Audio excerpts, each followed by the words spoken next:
we making today? Oh, perfection. Look good? Oh, let's go. Oh, perfection. Ready to get to work? Oh, perfection. What are you saying, Cole? Yo.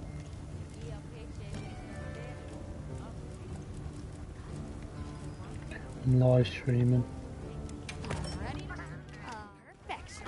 I might go on Rivals in like an hour, maybe less than that. Depends how fucking much longer I can do this shit. Cause I'm still making my armor, Kyle! I'm still running around the map and mining shit like fucking Minecraft. Oh, I saw the latest episode of The Last of Us. How was it? I swear Abby shows up. The moment happened. Oh yeah. How did they go about it? I'd say it was actually better than the game. Did they like retcon it and add more shit to it? We received supply items. Don't let them go to waste. I mean, yes and no. They didn't really add stuff. They kind of just changed a few things. Like what? Like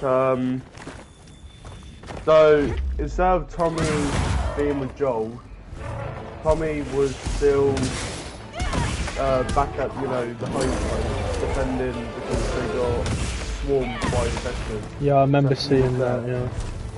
Yeah. So he actually, when the episode ends, Tommy doesn't actually know Joel's dead. And Joel was in fact with Dina instead. And they put Dina to sleep so that she doesn't watch what happened. Well, they just knocked her out. Yeah. With like a drug.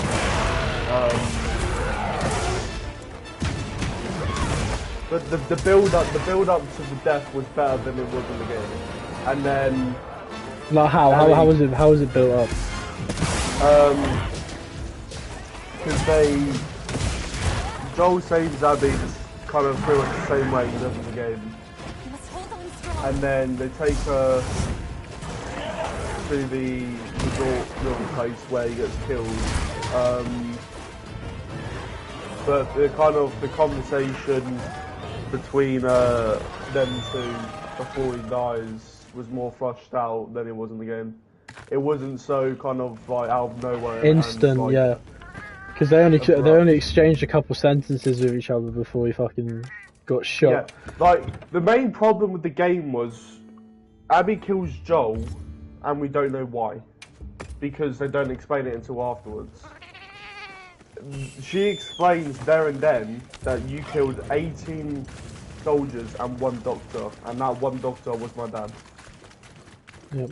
Do you blame Abby for killing Joel, or No. do you sympathise with Abby?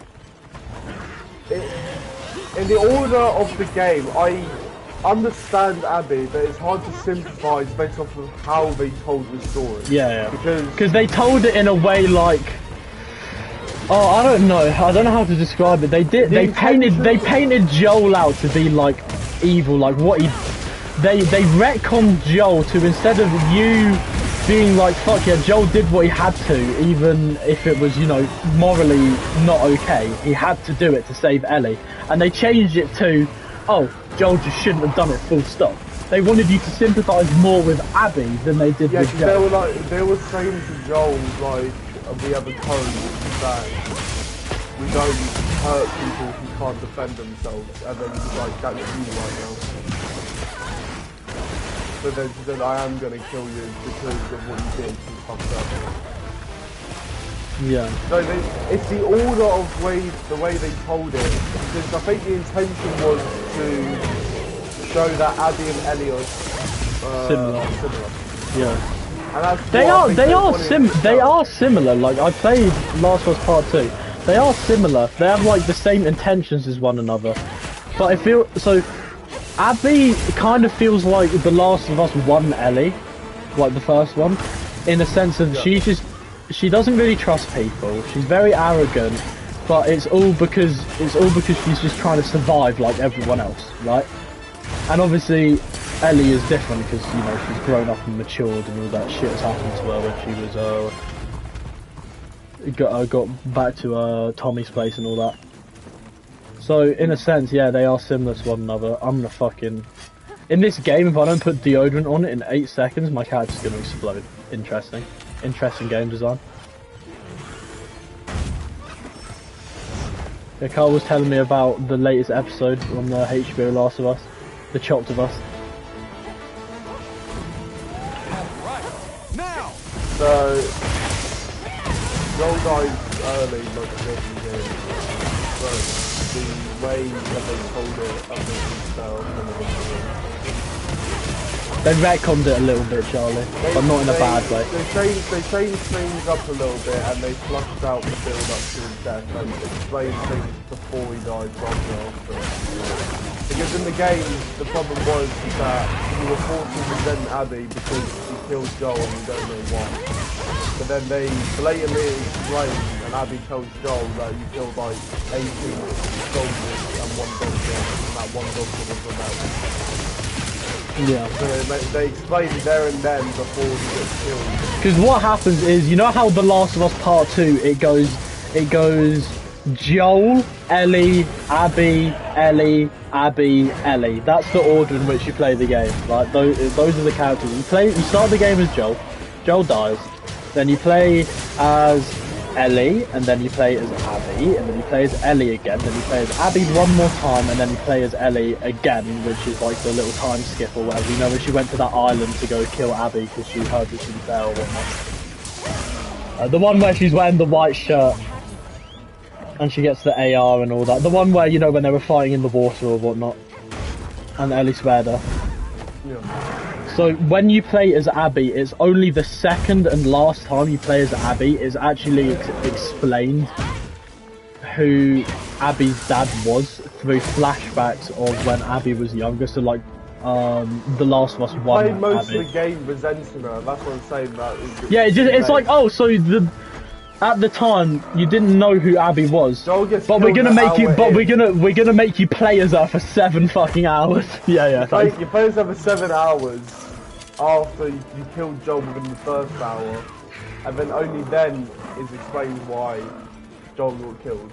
By that point, your whole runtime is just hating on Abby, and I think even when it's explained, it's just like, who the fuck is it? Yeah, because at that point you spent too long to hate. You're obviously gonna have people who hate the idea of Joel getting killed in the first place. They're still gonna have the whole show where Joel's pretty much not in it, like he was in the game, apart from like those flashbacks. But pretty much he's not gonna be in it the same as he was in the game. Yeah. But I think it's the order of how they told it made all the difference, and I think it was much better in the show than it was in the game. Good. Apart from Bella Ramsey. Chopped of Us.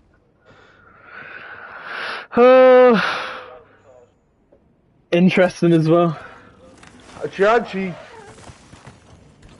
She doesn't look the entire part only because she hasn't got the fucking gorilla arms, but I think she emotionally conveyed the character.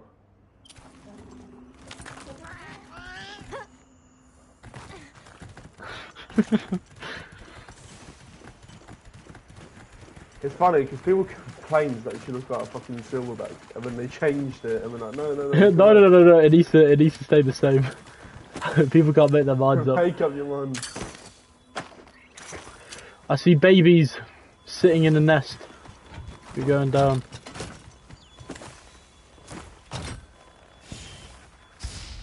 Die! Fuck, I can't. Tommy also went toe-to-toe with the blood off with his flamethrower. Yeah, how they changed it, Charlie, was Tommy was not with Joel. Tommy was back in, oh fuck, what's the place called? I don't know what the place is called. What, the snowy place, the city? Or like the little town they have? Where they live. Yeah, fuck, I forgot the name of it. Houston, some shit like that. Fuck.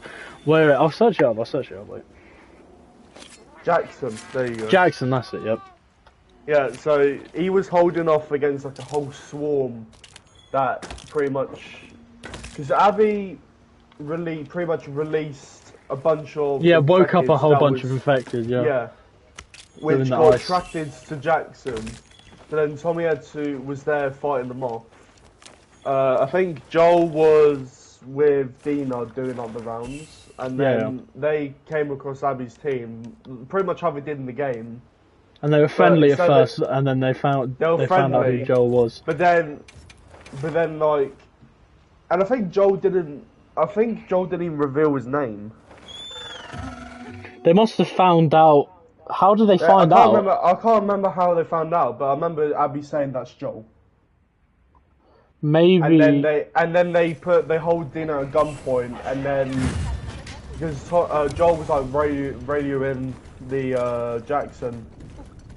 We received supply items. Like calling for like assistance. But then obviously instead of getting assistance, they obviously used that as an opportunity to have Joel on his own. Yeah.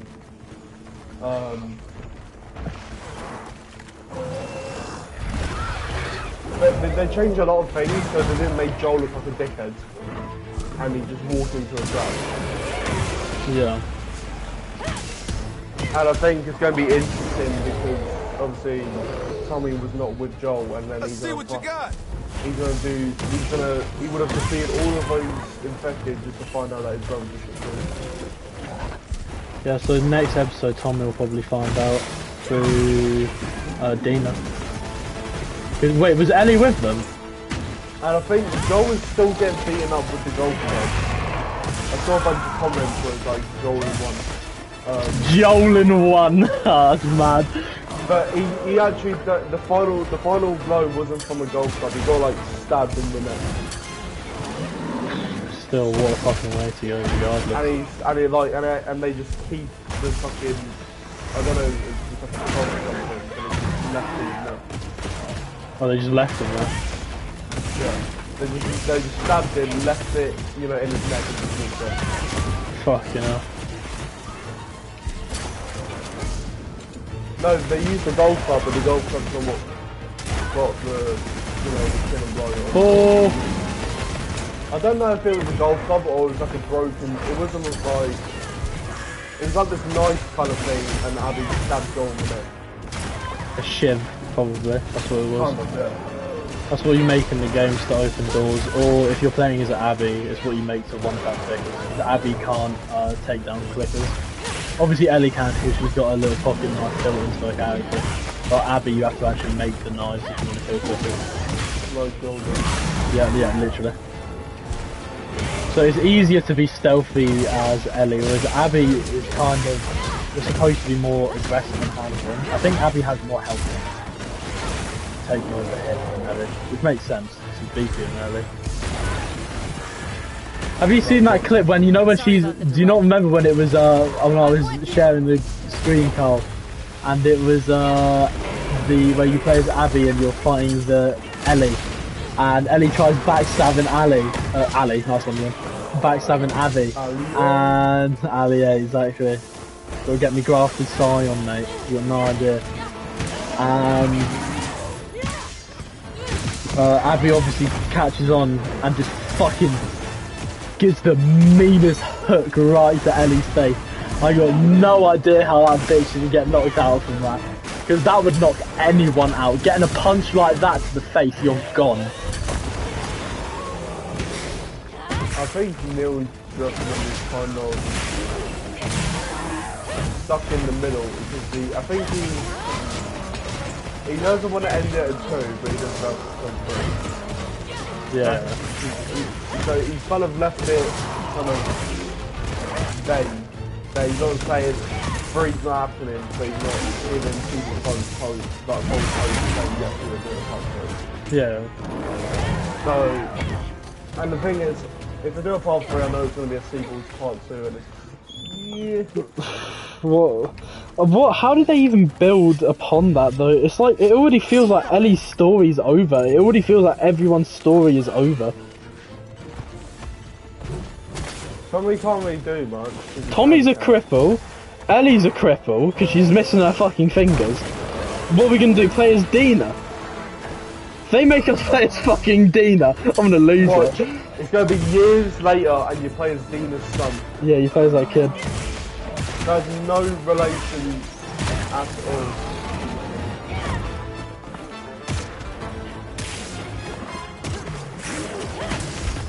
Needed a lesbian couple.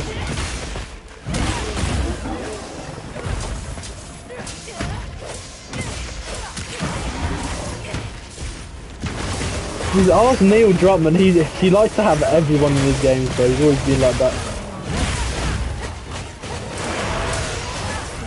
Look at fucking every Naughty Dog game, bro. They've always been ahead of their time with the fucking inclusivity. I'm fucking hitting the tail, man. There we go.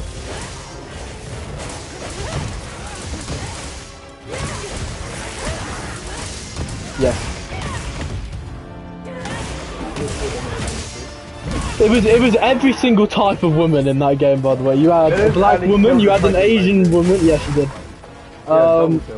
Double kill is mad. Yeah, but when but you sympathise with Ellie because when Ellie found out she was pregnant, Cole, she had a panic attack. Did you not see the fucking massive thumb? No. Too busy asking where Abby is, bro.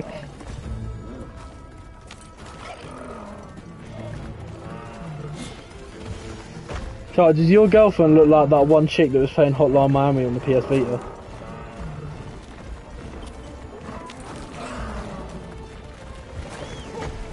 Carl, Hotline Miami is in The Last of Us, how do you feel? Still shit.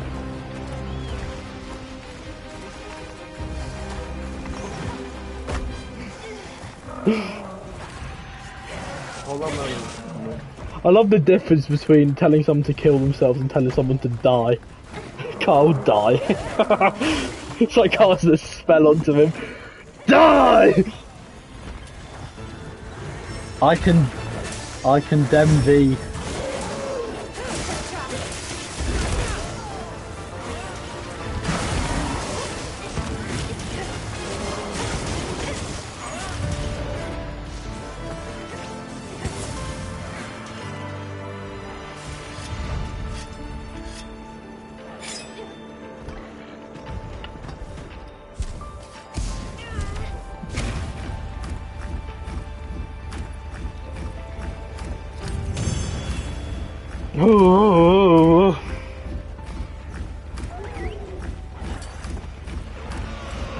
Build it up, build it up, build it up, build it up.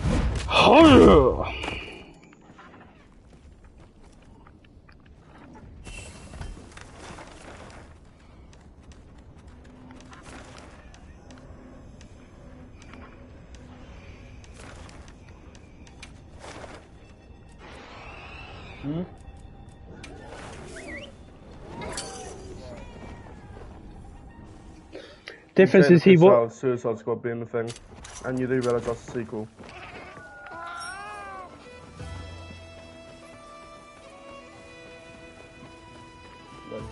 Are you saying how he died at the end of Arkham Knight?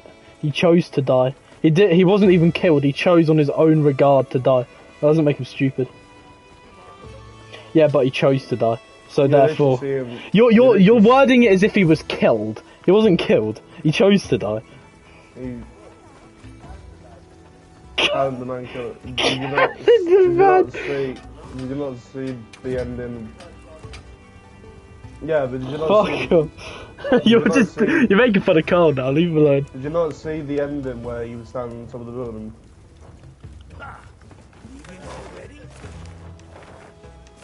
What are you on about? Fear toxin residue. Yes, but the fear would be emphasised off of what they're seeing. Not they don't just randomly see a bat out of nowhere because of fear toxin. Why would the people of Gotham be scared of Batman? Someone had to have been there for the fear toxin to show the way it did. Jim Gordon states, even though you saw him in a car becoming mayor. Okay. Okay. Having a wank up there like Homelander. Yeah, and then the fucking... He's arrested. He's arrested. In my Okay. Is it canon? Guys, because remember, if something's optional, that means it isn't canon. In the eyes of Charlie Drew. I heard from the others. No, I never.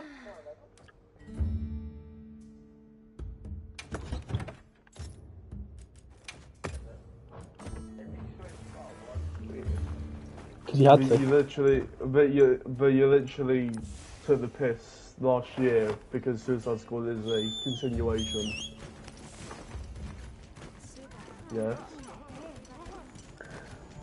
He's got the it takes. I'm telling you, there's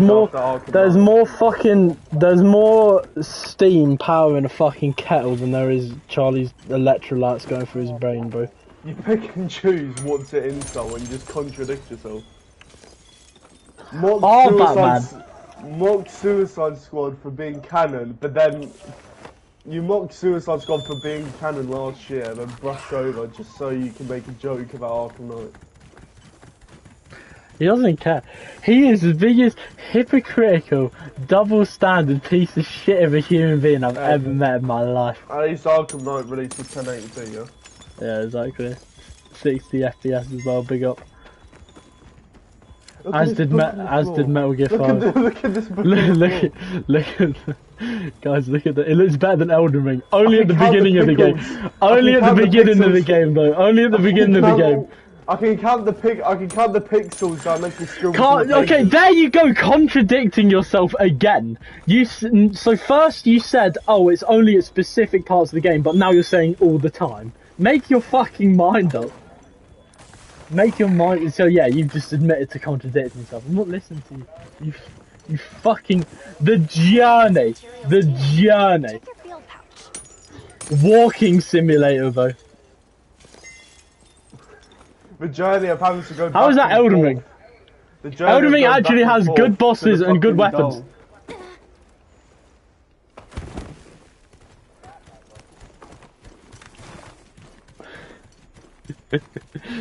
That was just the one car up there.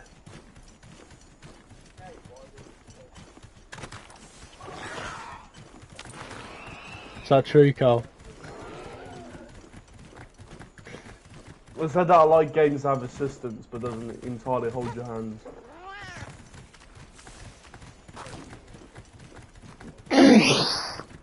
Why would he say that? What prompts someone to say such a thing? So you're saying, Charlie, you went through all of Elden Ring without looking up a single video? A single video? Well, there's your answer. Making fun of Carl when you yourself have relied on assistance to get through the game. Something Carl's asking for. All I'm doing, yeah, but I'm not making fun of you for having assistance. I'm pointing out your hypocrisy. Heavily. Are you gonna fucking take that, Carl? He just called you heavily crippled. Why would you call him that? Because there's a big old bat signal that tells you where to go.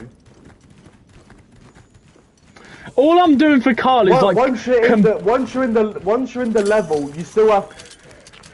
All I'm doing for Kyle is fucking compiling YouTube videos into a big Word document and then adding my own little notes that might help Kyle and then giving it to him.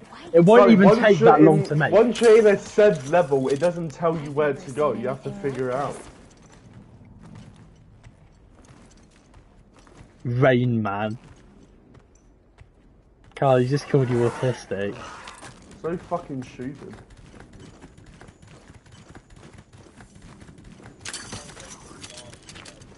No, you're good. What else happened? You got turned into a blob. You got turned to shit. You got turned to a blob and then cried that he lost and killed himself. He's that much of a loser. You're so scared of dying to the hands of you. I'm so. Wait, isn't that what Batman did though in Arkham Knight? Oh, that's different though, is it? Yeah. Oh, Carl, do you want some more context about the whole JJK thing?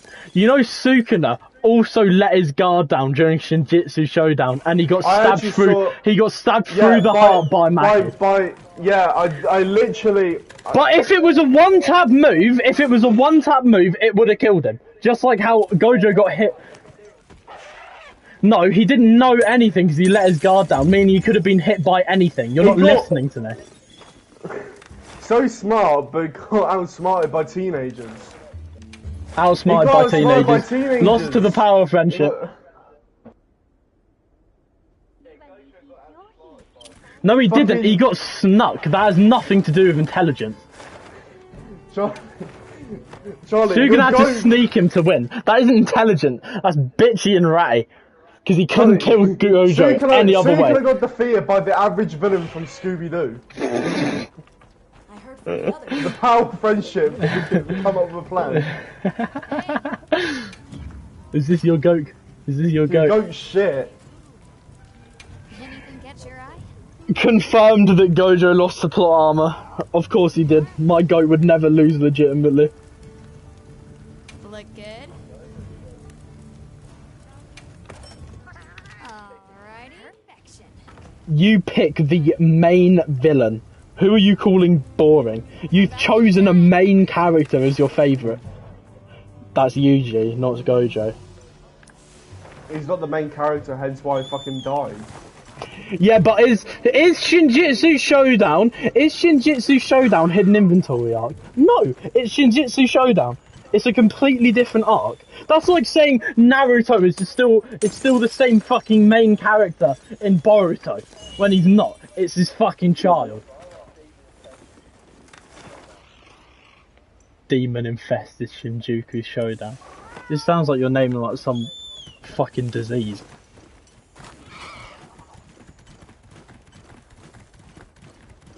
I've just had a thought, Charlie.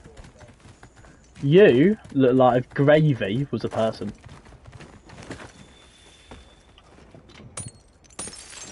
Kyle, you know Charlie was making fun of how you looked earlier.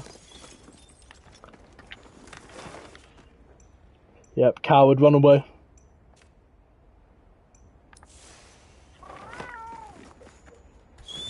That's you. Look at your hair, bro.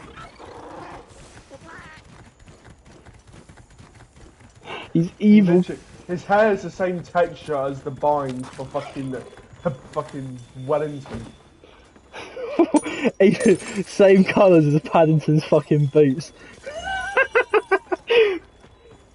Same texture as fucking Paddington's fucking marmalade sandwich. Delicious.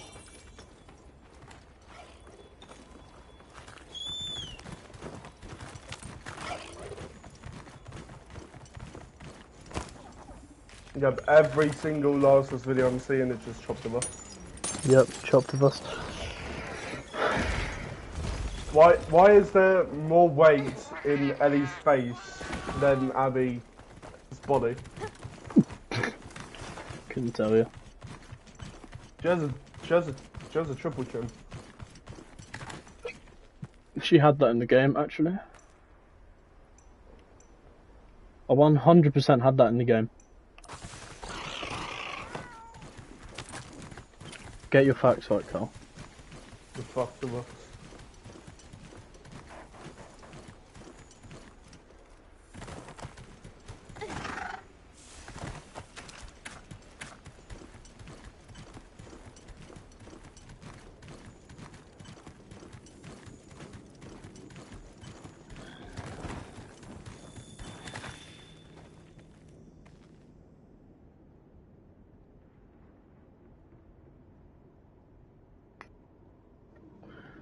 The fuck to us, bro.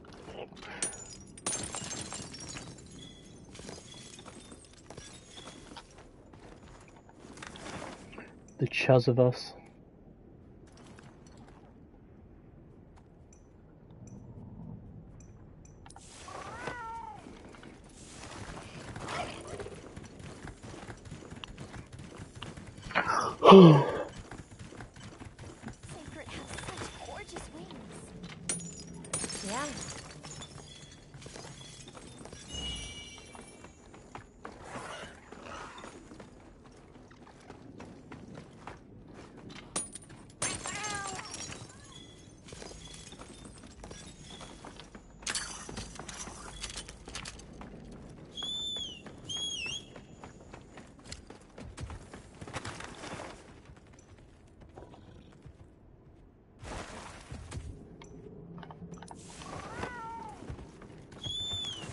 That's a big fucker. I swear he's not that big.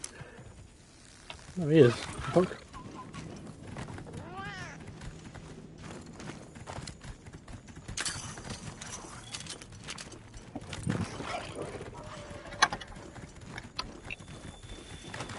So this is where the land spines, or rather, the wormways, all begin.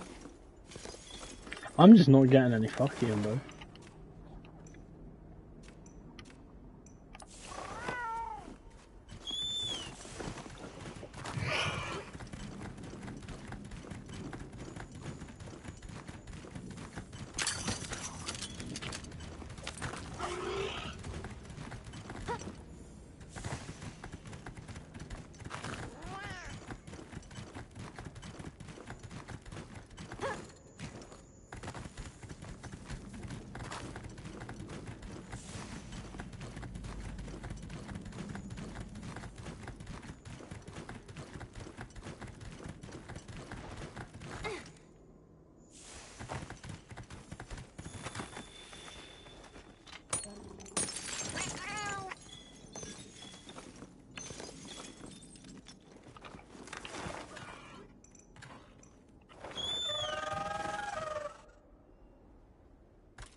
We received supply items. Don't let them go to waste.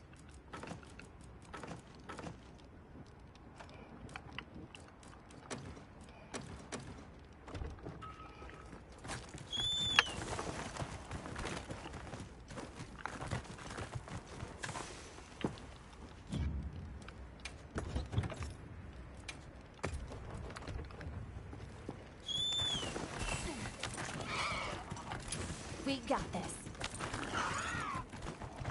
Good to have you. Good to have you.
better than this.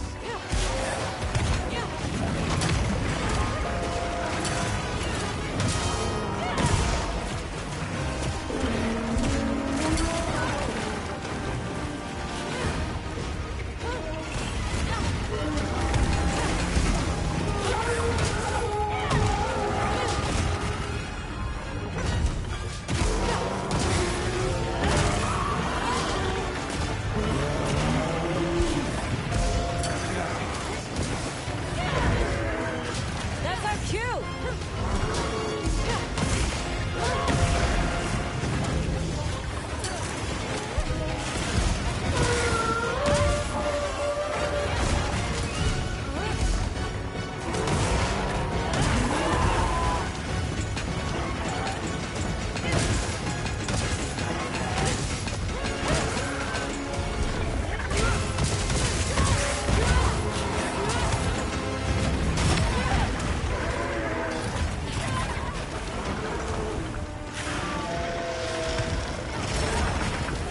I'm using it being allowed to get up, so I might be dead here.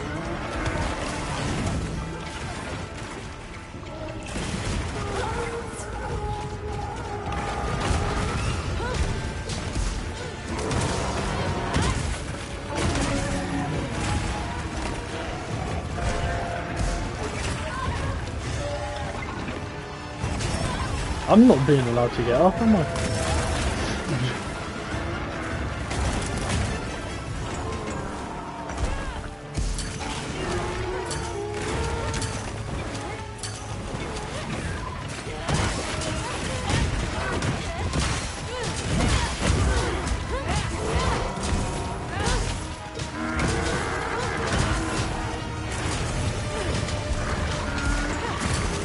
I fucking hate that move so much. I need to remember to dash instantly do that move.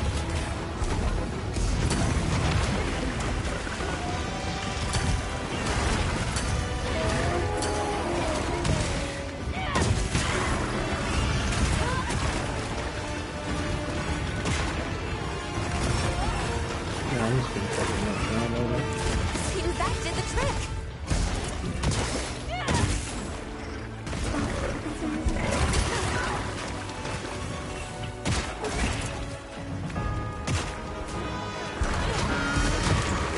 He just keeps doing moves that knock me over and it's really pissing me off.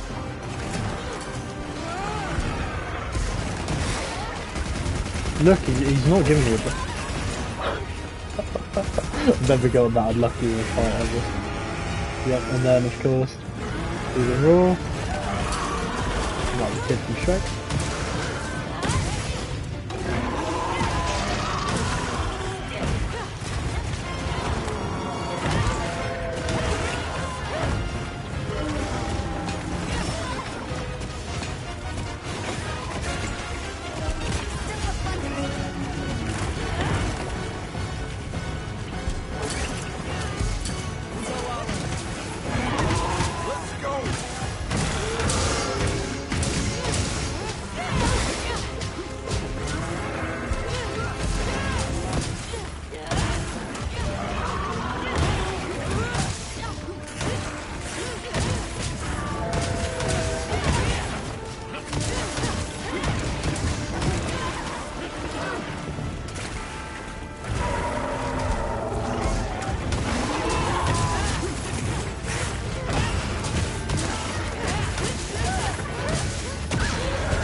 Yeah, will. Look at the cat right on the back.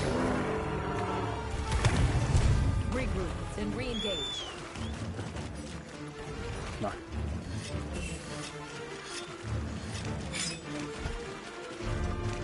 Oh.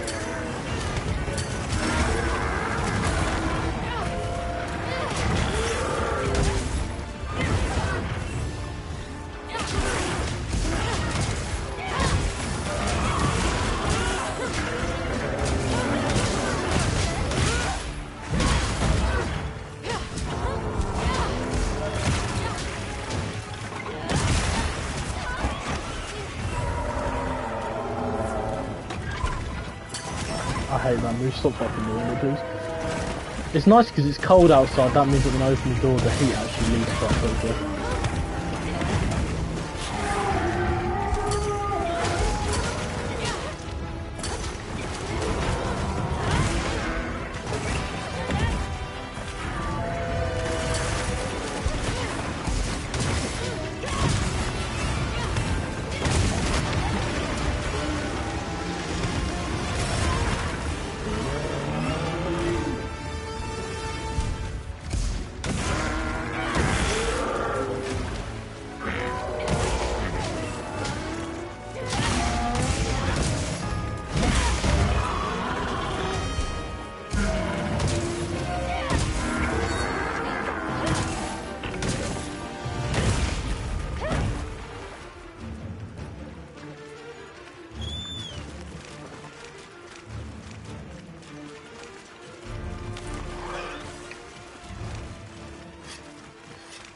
Good to have you.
I'm live streaming again, though.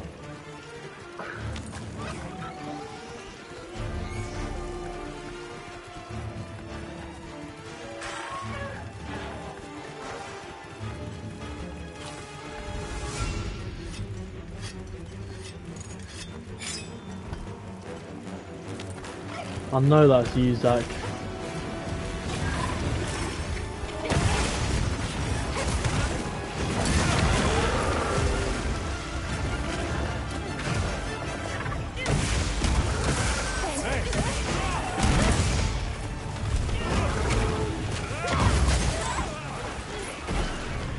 Shut up, Zach.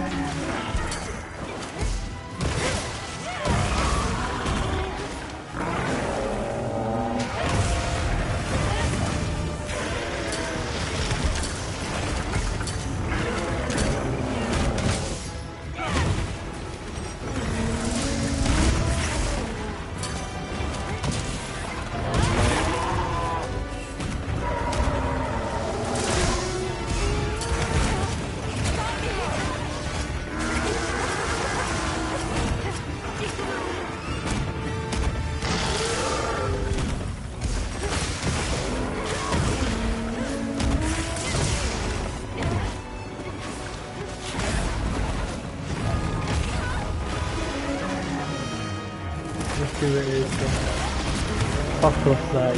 Fuck off, fuck off, fuck off, fuck off. Get out of my stream, bro. Get out of my stream, bro. Get out of my fucking stream, bro. Get out of my stream, bro.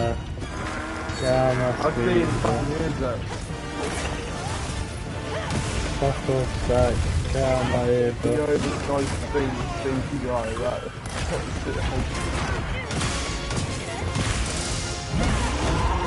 About me. No, they were filming. It doesn't even say that he lags out. His Wi-Fi's so shite that it just says that he left.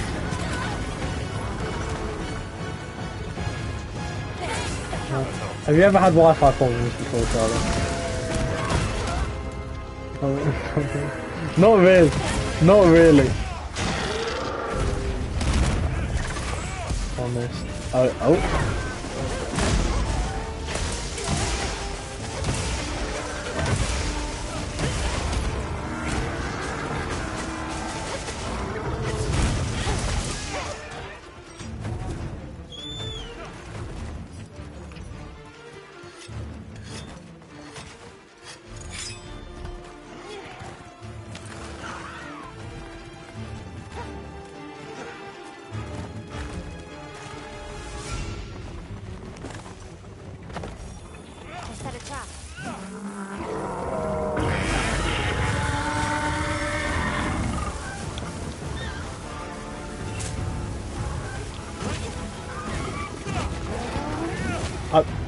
I like how I was pressing the fucking hit keys.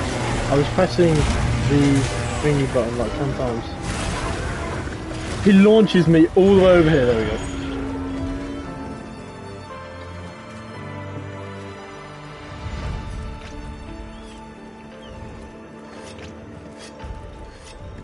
Wait, I've gotten this Enigma gold dude before.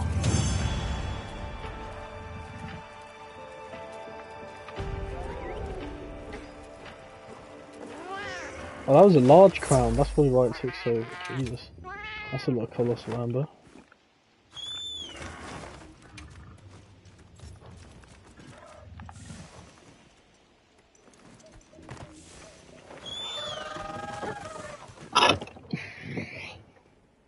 Oh, the weather outside is fine.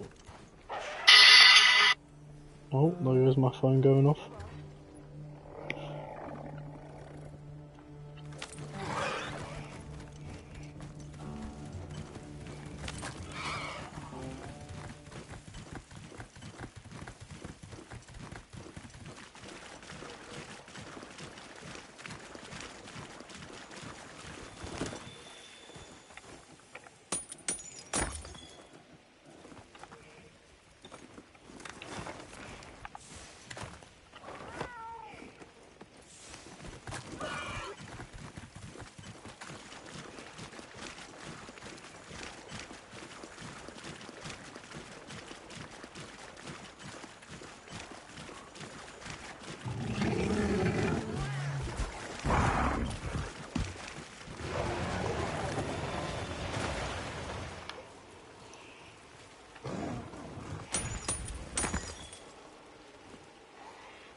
Potential target has appeared. Check your map when you're ready.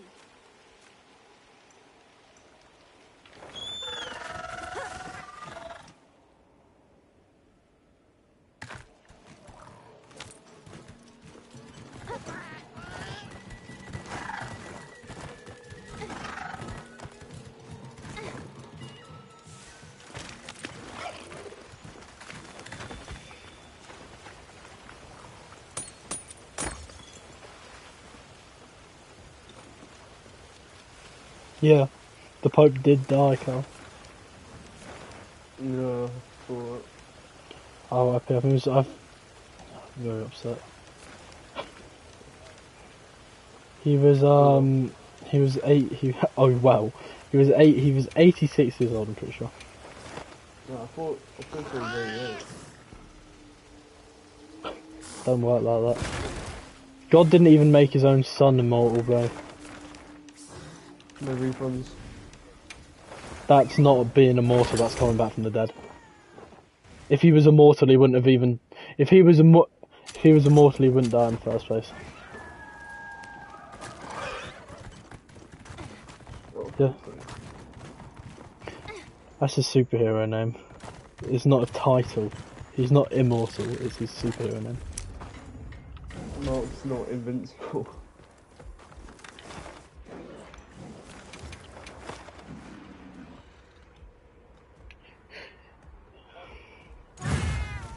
No, he doesn't.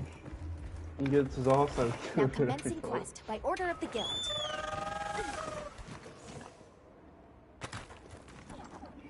A supply shipment's come in. He lost his fight to his father. I want to beat the fuck out of him. He lost to his dad. The two Viltrumites that came to the bug planet whooped his ass. Yep. He was getting his arse handed by Conquest.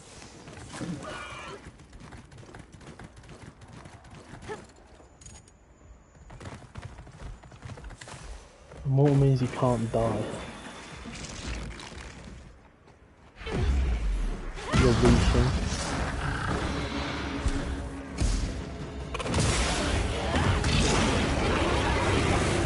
Yeah, they can never die. What did Jesus do? He died.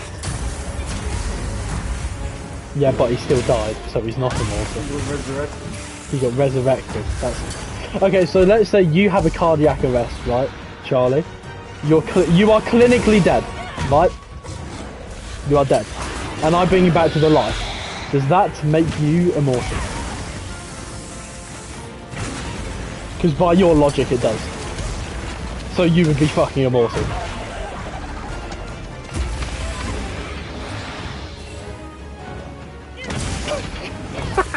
What?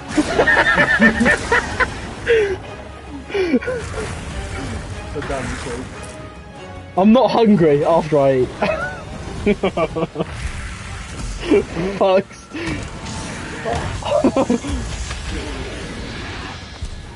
No, you're fucking not, because you were able to die. I'm not thirsty after I was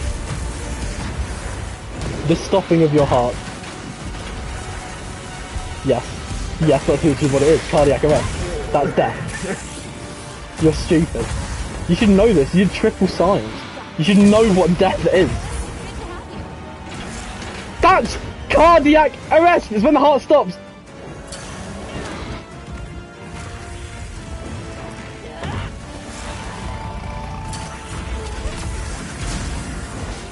Are you reading this off of Oxford? Is this Oxford Dictionary? Okay, so I don't believe it. If it's not Oxford, I don't listen to it. If you're having to go anywhere other than Oxford, it's incorrect. Yeah. Actually, technically, there's no official definition to any word. It's just interpreted differently by different corporations. So therefore, no word actually has a fucking meaning.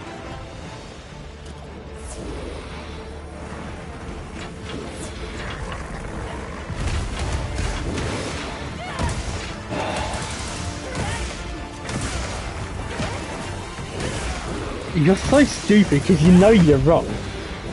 You know you're wrong. You're just reaching. You are literally just reaching.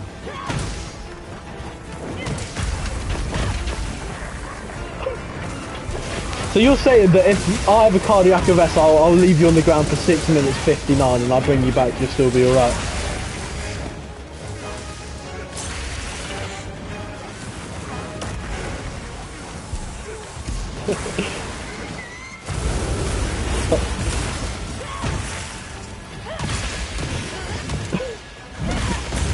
God, this guy's so fucking full of it. He's actually so unbelievably full of shit.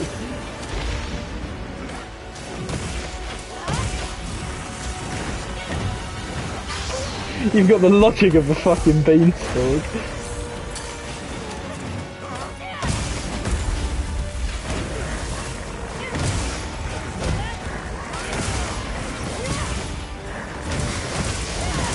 That is getting put in the quote channel.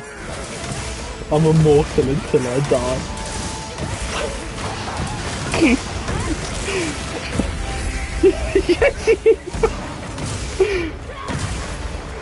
I'm only skinny after I lose weight.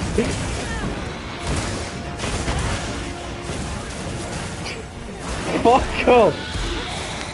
Common sense. You ain't got anything. You ain't got no common sense. Okay, why are we bringing Jake into this? Leave him alone.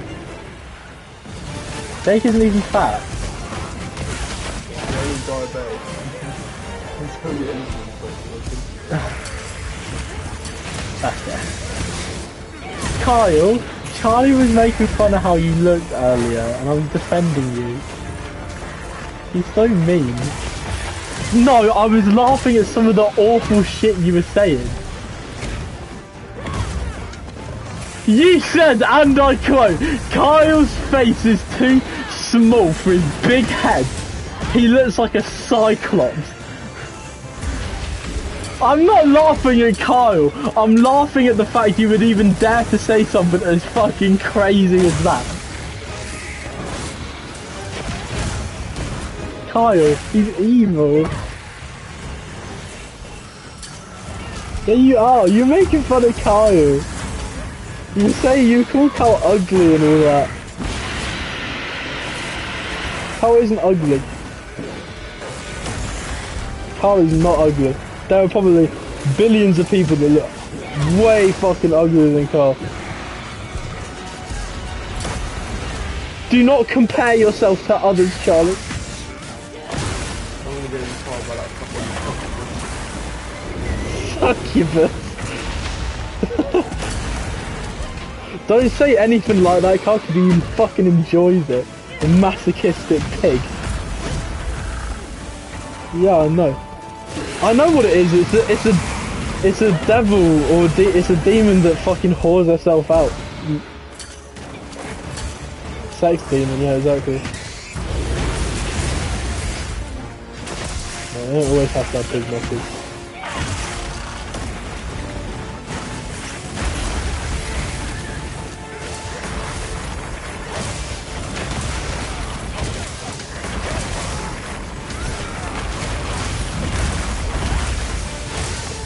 Pot of goo. Why are you talking about pot of goo? Why are you talking about pot of goo? Cole, do you know what pot of goo looks like? Cole, go on your phone and search up pot of greed.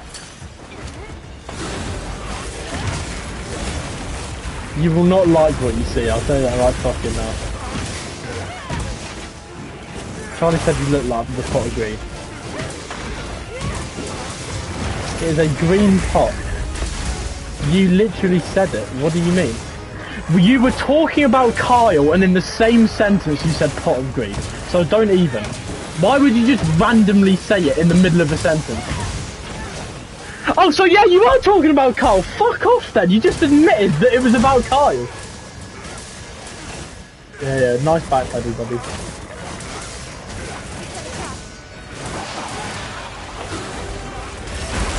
The intuition of the fucking sand-driven chinchilla.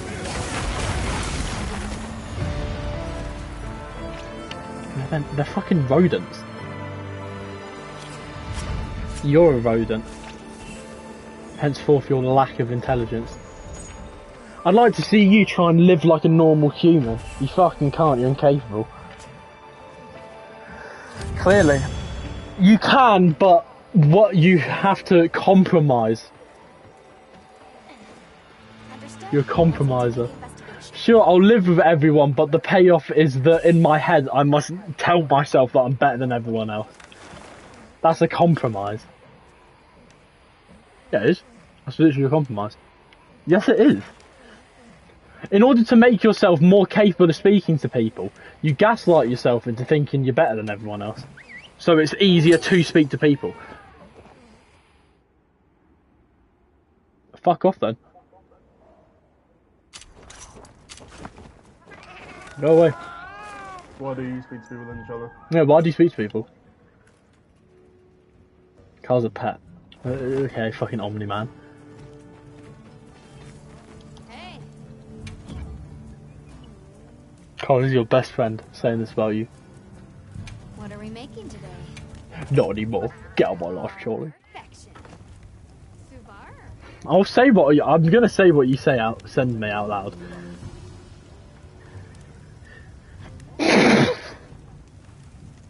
That's all. Suvar. Is Beerus's brother Champa? The fat one. Yeah, the fat one. Of course it's the fat one. Why wouldn't it be?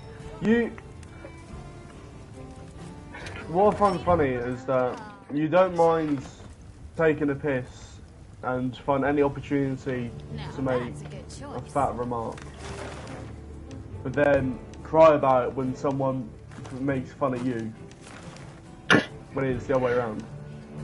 He's allowed to make fun of everyone else, but heaven forbid someone insults The him. second someone makes a remark regarding anorexia, you flip out. Yep. Or you say something about his family. Yep. That's it. Literally, whether I can't remember who it was, whether it was Jake or Ewan, then you threw a tangent and then talked to me about it for 15 minutes. And how uncalled for that was. If you're better than everyone else, why do you value people's words, Charlie? You contradict yourself. Because in front of Hobbs. Yeah, but why do you care what we think of you? If you're better than everyone else, why do you still value other people's opinions on you? Why do you value other people's opinions of you? You contradict yourself. You contradict yourself. No, so you want to be above them, but you still want people to like you. You contradict yourself.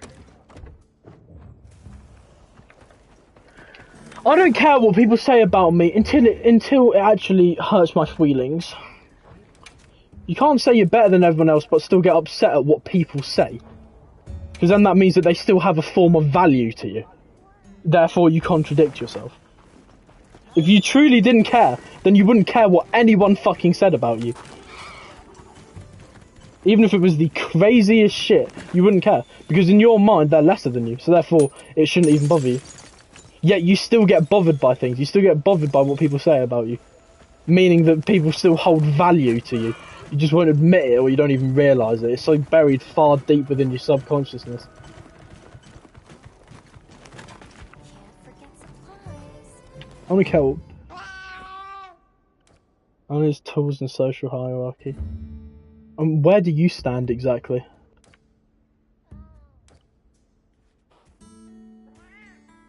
Wait, let's reiterate. What makes you think you're better than everyone else? I just want to hear your explanation for it. Like, your genuine reason for it. I won't cut you off. Okay, give some examples then. How? What makes you smart?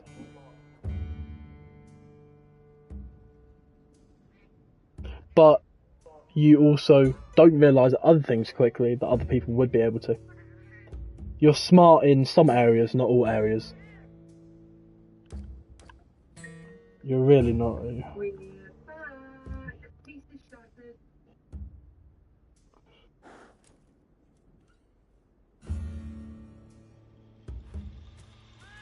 One day, so not even currently. I will be better than everyone else. Okay. You are.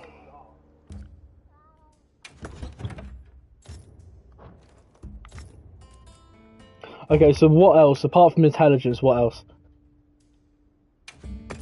What makes you better than everyone else? Rage baiting. Anything else? Oh, there he goes.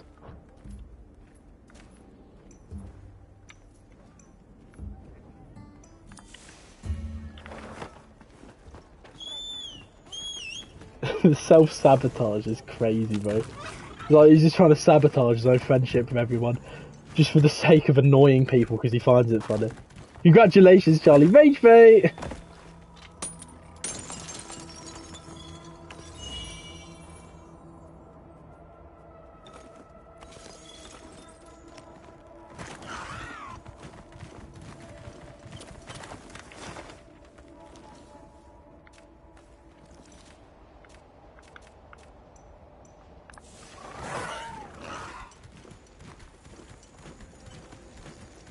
It's okay, because at the end of the day, if you ever don't know what to say, just say it was rage bait the whole time.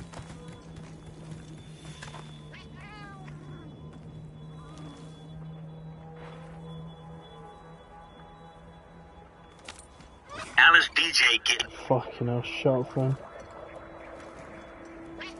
Why's my phone on max fucking volume?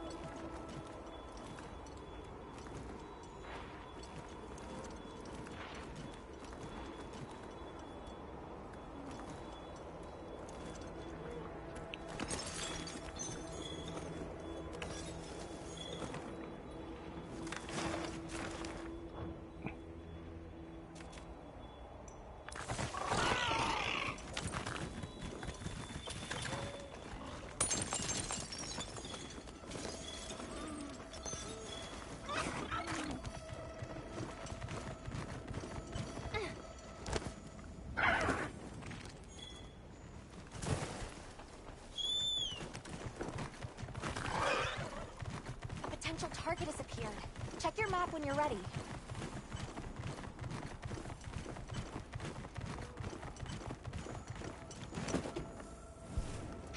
Ugh. Fuck, I pressed one button. Wait, Carl. Would you say that if you were... What's the word? If you were, like, a good person, like you were better than most, you would have people look up to you? Does anyone look up to Charlie? No. Who do you think looks up to him? Do you think his own brother even looks up to him? Fucking sound like it. If you were better, you'd have people fucking complimenting you all the time. And you'd remain humble. But no, he doesn't humble himself. He'll just remain with his fucking head off his ass. It's funny because if he loses one of two things, if he either loses his job or his girlfriend, it will all just come crashing back down, and then he'll come fucking crawling back. It will happen. I'm calling it right now. It will fucking happen. And then he'll realise the damage that he caused while he was so fucking full of himself. And then he'll never do it again. If he actually fought with his head and not his dick, he would realise that freaking someone like me or you have brought more to his livelihoods than the Asians finding his love life and his workplace and his work life. Exactly. He's got absolutely no value in his own friends. You've got a girlfriend and you've got a job. That gives you the entitlement to think you're more. I've gone through way more shit and still remained who I was as a person. And I'm not going to be condescended by the likes of him. And that is not out of having a god complex, it is just he has no right to say anything.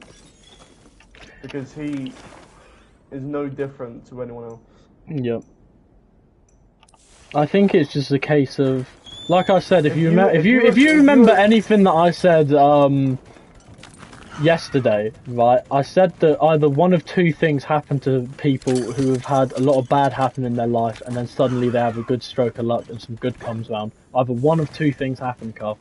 They either continue to remain respectful and humble and thank everyone and themselves for the opportunity, or they childishly let it all go to their head and form a god complex because they've never felt that sort of happiness before, so it all rushes to their head in the form of entitlement.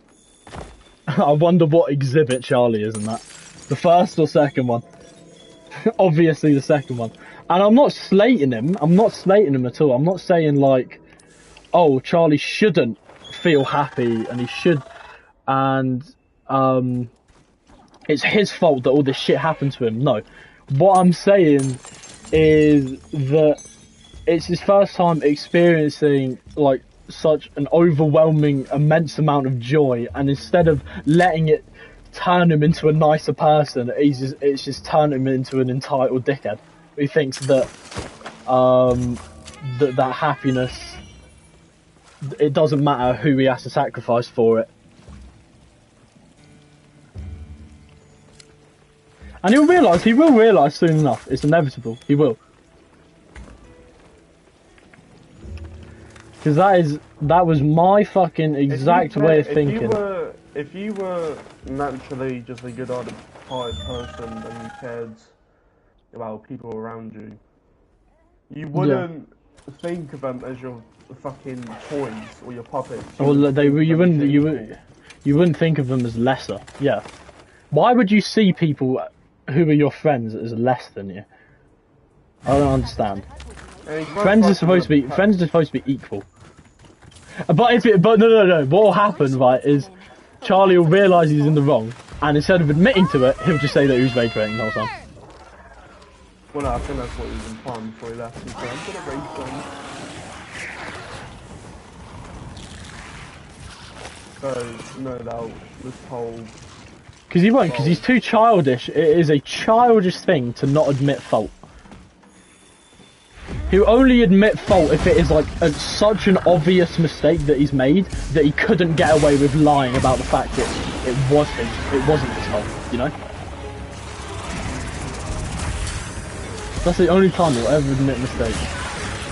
If he's able to hide it, he'll do it every time.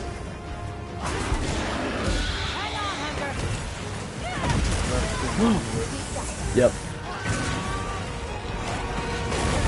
Ah, no, go talk. Is that... It was Virgil. Oh shit. Buried alive. Well, what game are you playing? I'm on Shenanigans and Virgil and I'm Dante. Can't put me down that easily. Brother. I've got to change my equipment, fuck. Oh, we just messaged in the chat. I am the storm that is approaching now. I am the storm that is approaching.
Stuff like Charlie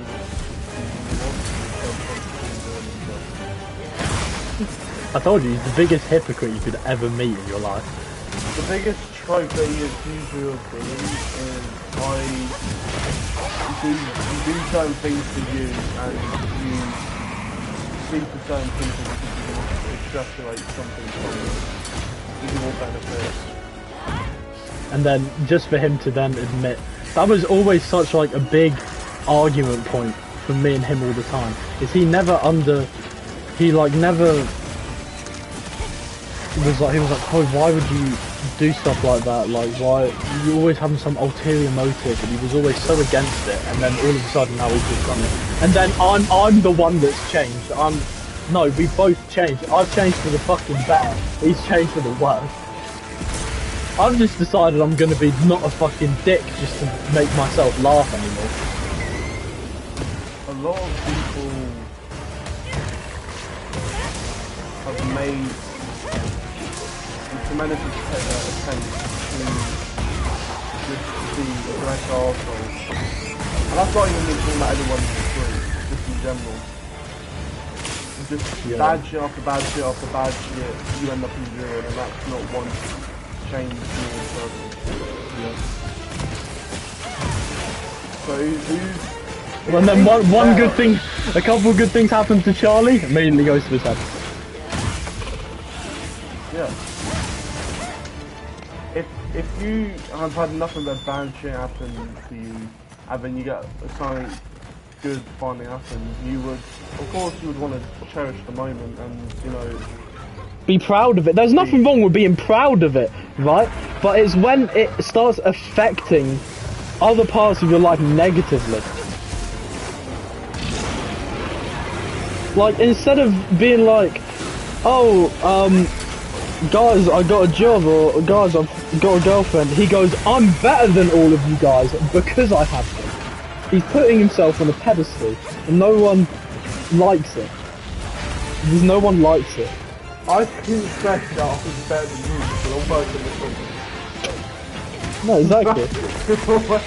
and I promise you, when I fucking have good shit happen to me, I don't flex anything, bro.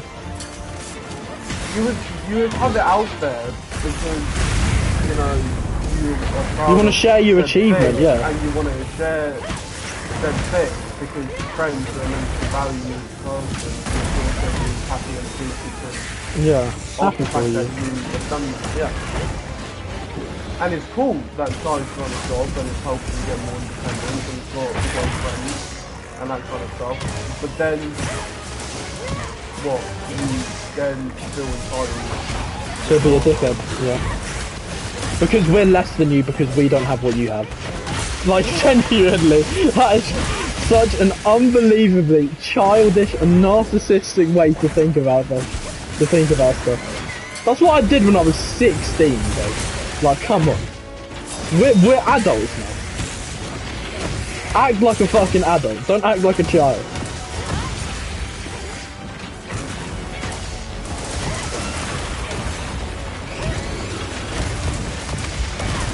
I don't even really consider It doesn't bother me. Because he speaks about it as well as if we're incapable of getting what he has. As if it's a particularly hard thing to do.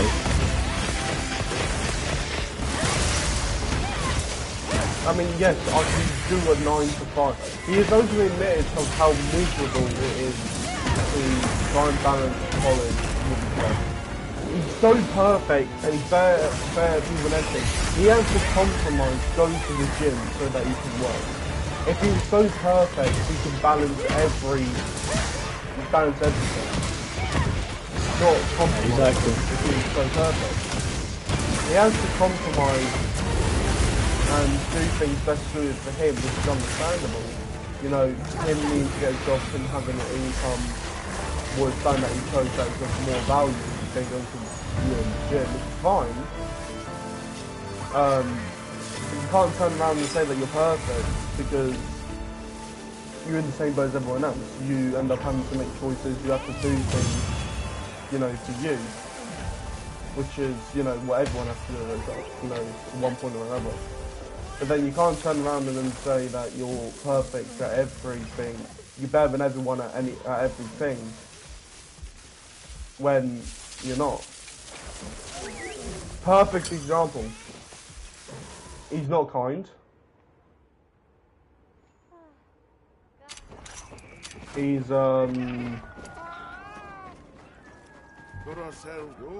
he's just pretty much becoming more and more of an arsehole.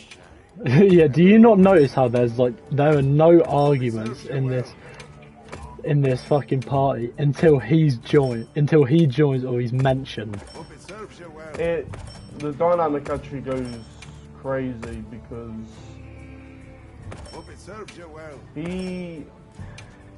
the second he goes,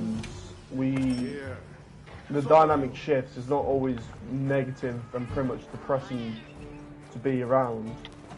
Because we end up talking about stuff that we're interested in, we end up, you know, enjoying speaking to each other, and it's not always off of the back of something negative, because Charlotte's not there. And it's the shit dynamic, but that's a position that he's put himself in. Because keep in mind, he is fully capable of just stopping, but he will never admit it because his ego gets in the way of it.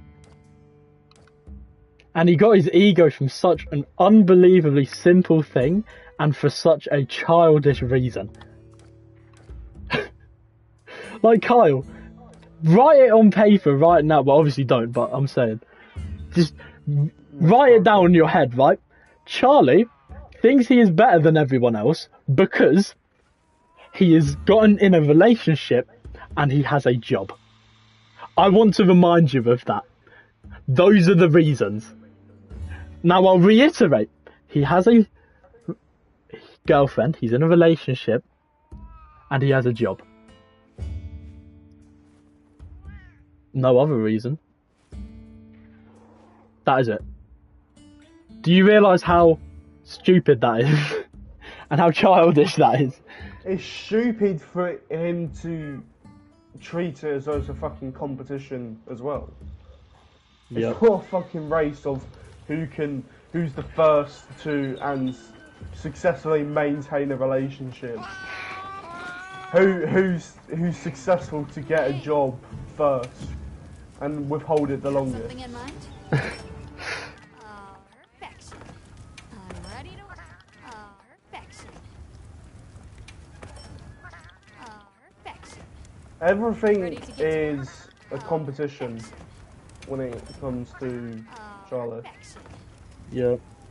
I can't appreciate or do something, whether that's, you know, a hobby or just something of importance, without Charlie Having to leave some comment on it, yeah. If he's that better, he got what's it? I'm pretty sure he got a merit for last year. Yeah. And I got a distinction. Also, if he's better, why does he constantly feel the need to be, what's the word? Not accepted, but he needs to show off to everyone, and he needs that approval. If you truly put yourself in front of everyone else, why do you need to have a sense of validation? Yeah, why do you need to be? Yeah, why do you need to be validated? It doesn't make sense. If you didn't need to be validated, you wouldn't flex anything. You wouldn't do anything. Oh, Ewan, I've done this, I've done that.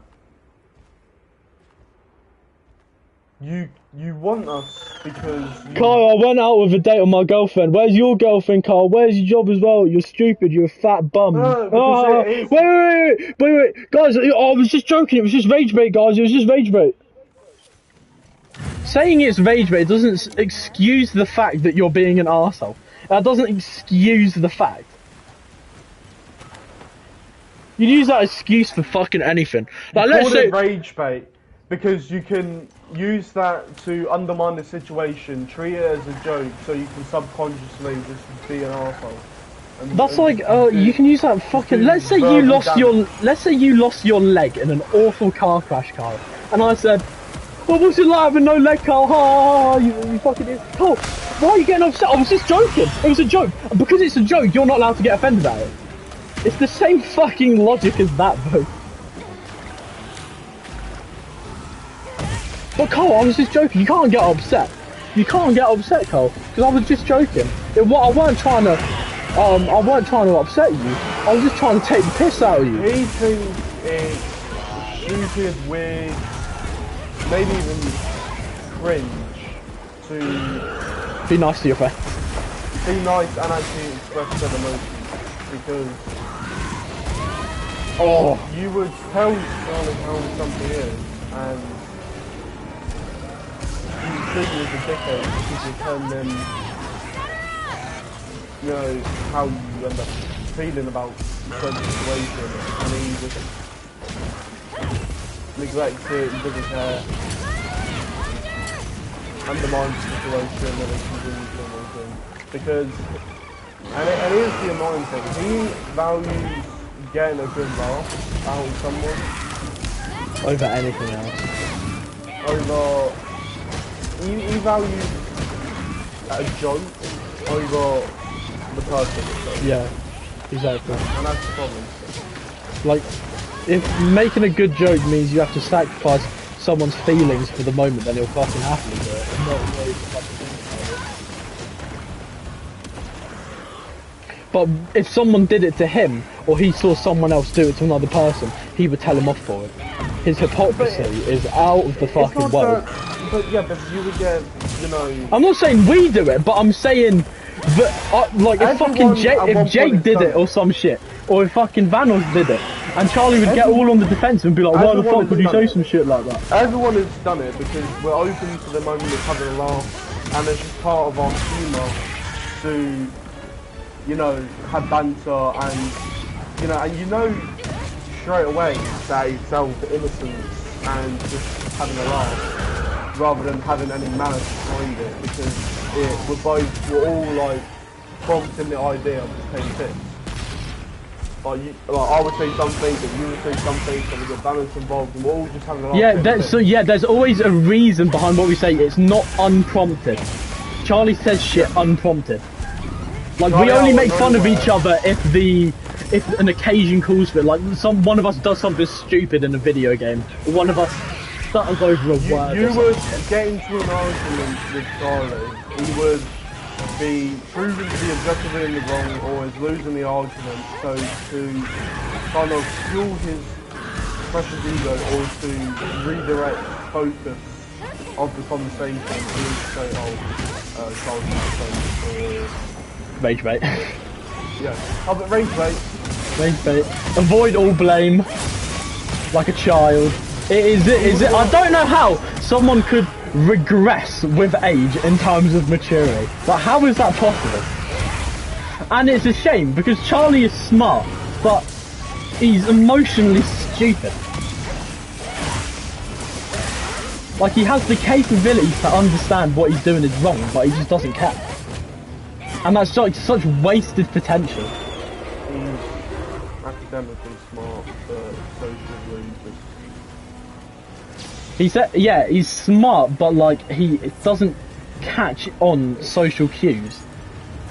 So you're not all that smart then, are you? I think he catches on, but he does it anyway. That's what fuels Charlie, is that he recognises. And that's why it didn't work. He gives him that sense of power or whatnot. He acknowledges what he's doing is of annoyance, he's not really appropriate, and it's no use. He knows that, but he does it anyway because it's funny. I know I'm being a cunt, but I want to do it anyway.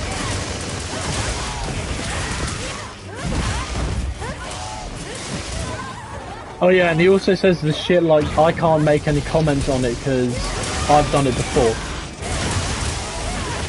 But people can change, and that's not even the matter of what's going on currently. Like, I understand that logic for something more heinous. Like, a fucking murderer couldn't lecture a murderer on not killing someone and getting mad at them for doing it when they themselves are one. But if it's something stupid like you can't tell me to be nice to people because at a point in your life you were an arsehole. That's not, first of all, that's not even the point that I'm trying to make. I'm not trying to think because again, it's a competition. It's like he thinks that we're better than him for doing certain things. We're all a culprit for doing what Charlie's doing right now. We've all done it at one point or another, where we've kind of, gone a little bit too far. We've said something that we maybe shouldn't have, because none of us is perfect.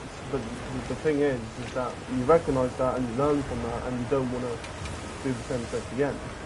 Yeah. And it is not necessarily a telling off that Charlie, that you think Charlie's a dickhead and that he needs to stop. It's just that, just for his own benefit, because he's just going to end up fucking his friendship's over. You're gonna fucking, and it's in effect because it. Hear how fucking everyone speaks about him, bro. They're just so tired of him. They're just tired of him. They don't even find it entertaining anymore. Vanos is sick of it. Jake is sick of it. Everyone's sick of it. He's not even doing it for the entertainment of others. He's doing it for himself because he values himself and himself only. So he can't. Then he can't expect to maintain a friendship. he can't expect us to stay friends with him if he just keeps doing that. Because what is he going to do? What is he going to do? If he loses anything, if he loses his job or his girlfriend, what is he going to do? Come back and keep being fucking friends with us again? No, because he already fucked it over when he was full of himself. He doesn't realise that yet.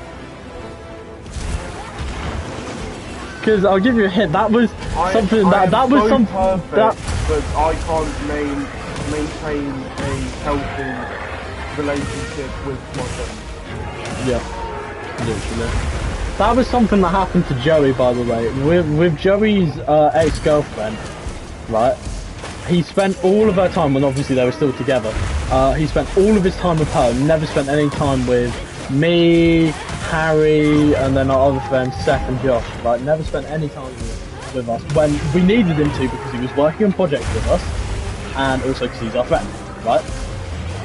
And then when he ended up breaking up with his girlfriend, he had realised his mistake, and now to this day, even when he has a girlfriend, I don't think he has one currently, but he had one after that, I'm pretty sure, he still made sure to speak to his friends respectfully and spend time with them as well. And he admitted to his mistake. The fact that Joey admitted to his mistake before Charlie is ridiculous. Like, that is just embarrassing on Charlie's part. How can Joey grow as a person, but you can't? Like, how is that possible? How have you allowed that Mr. God complex? How have you allowed Joey to one-up you? Let's use his own fucking logic against him. How have you allowed Joey to one-up you?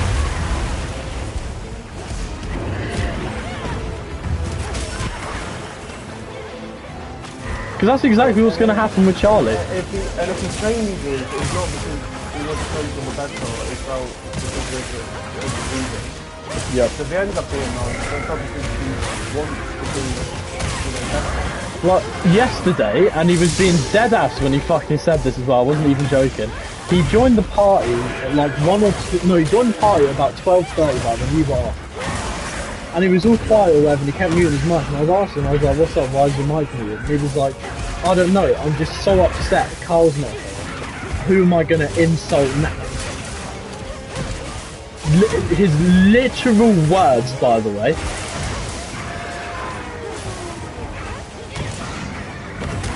So he said, I've muted myself because what's the point in speaking unless Carl's not here? Which is him also saying, what is the point in speaking if there's no one to make fun of? Are you incapable of having a conversation with your friend? No, because you're so full of yourself and you think that you're better than everyone else, that you couldn't dare have a conversation with someone, because having a conversation with someone means you're on equal footing and equal ground. Because that's, you know, how a conversation works. So in his eyes, he doesn't want to lower himself to a conversation. That's why the dynamic is only the way it is.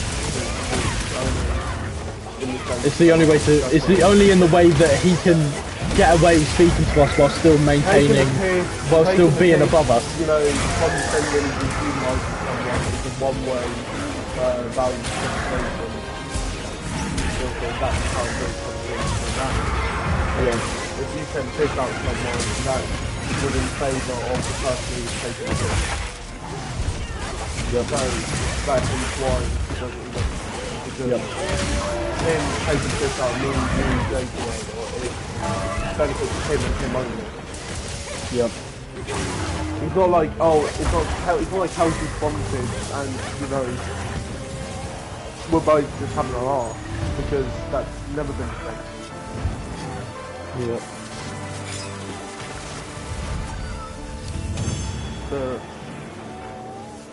Here's what's either going to happen. He's either going to fuck it over, and unfortunately, we might have to cut ties with Charlie. I don't want to do that. I'm just saying that is a possibility.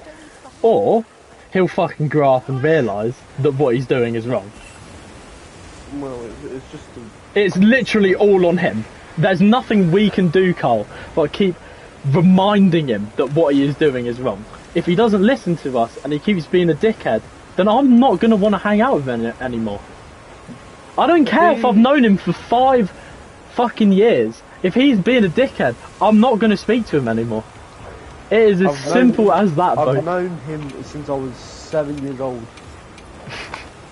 And he's am gone not ahead, and expensive. don't view it as your fault, Carl. Say, and then he has gone ahead and thrown that relationship that he's had with you down the fucking drain. That friendship, he's thrown it down the drain because he got full of himself because he's a child. It is nothing to do with us. It's not his fault. It's only his. It's not our fault. It's only his fault. It's unfortunate.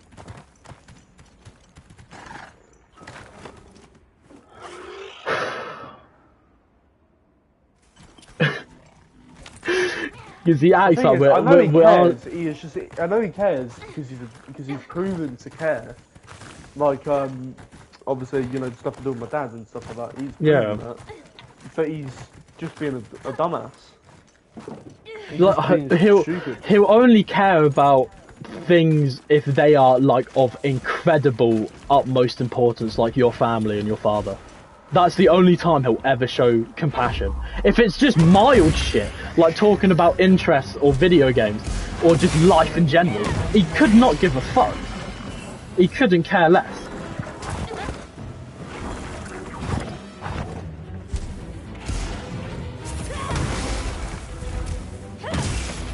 And he can get away with it as well, because he subconsciously knows that because obviously he's been a good person, I would uphold the more contribution to his kid, but he's in his sense. Yeah, so he's taking fucking advantage of you as well.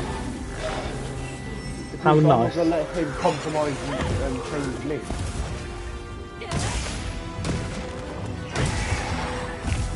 I only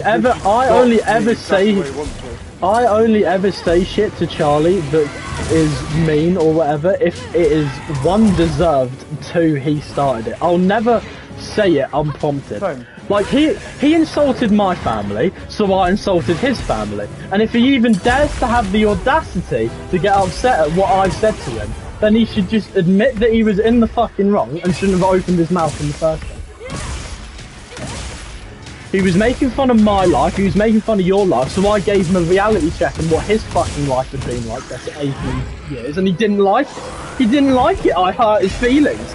Oh, so it's okay for you to fucking insult people, but when you get a taste of your fucking medicine, keep in mind, I'm not even saying things that are lies. Everything I say is truthful. It's the harsh truth. It's a reality check.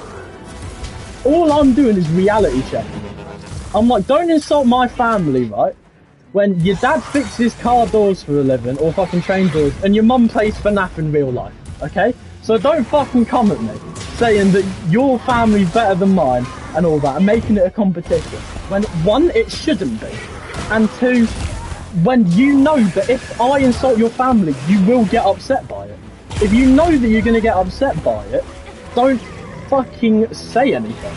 It is genuinely as simple as that. Nope, the ego gets in the way. And he doesn't care about the repercussions or the responsibilities, because he'll have the audacity to throw shade at other people and still get upset when someone does it back to him. That's why I don't really, if I ever take the piss, it's never been Charlie's mum, Charlie's dad, your brother, or your mum, your dad, your brother. I don't do that because a lot of people defend it, yeah. How would you feel? Yeah, exactly. Charlie doesn't do that. He doesn't put himself in other people's shoes. He doesn't care enough to. That's like one of the worst things you could fucking do. And I think the only reason why this is he would feel guilty about it. Well, he hasn't really been told because obviously I'm family, so it's obviously you're not gonna have the ball to take the case on something that important. Like I said, he is smart, he knows that where you reach that threshold where you know you are an utter arsehole. He has a much greater threshold of what he thinks is, right or wrong. So that's why he, does the whole mild shit where he takes his shit up and things. Your looks. Yep. Yeah. You know, that kind of stuff. You have He didn't appreciate what I said today, by the way. I said to Charlie, and again, absolutely no lie in what I say here. I only speak the fucking truth. I said, I don't know why you're insulting what Cole looks like, Charlie. You just look like the most average white person ever. So what are you talking about? There is nothing interesting about you. There just isn't. You don't get carried by your looks, Charlie. You get carried by your personality. Even your fucking girlfriend admitted to that. Which is again what I was talking about earlier, Carl. When I not even insult someone, I just give people a harsh reality check, right? You're insulting Kyle, but you, one, don't get carried by your looks. Two, your girlfriend said you didn't even get carried by your looks. So it's just fucking, it just doesn't make sense, you know? I don't say John Collins and then you're some secret call, you know, I'll do funny stuff, but that's how these things well, who I am as a person. Yeah. Like, and that's more out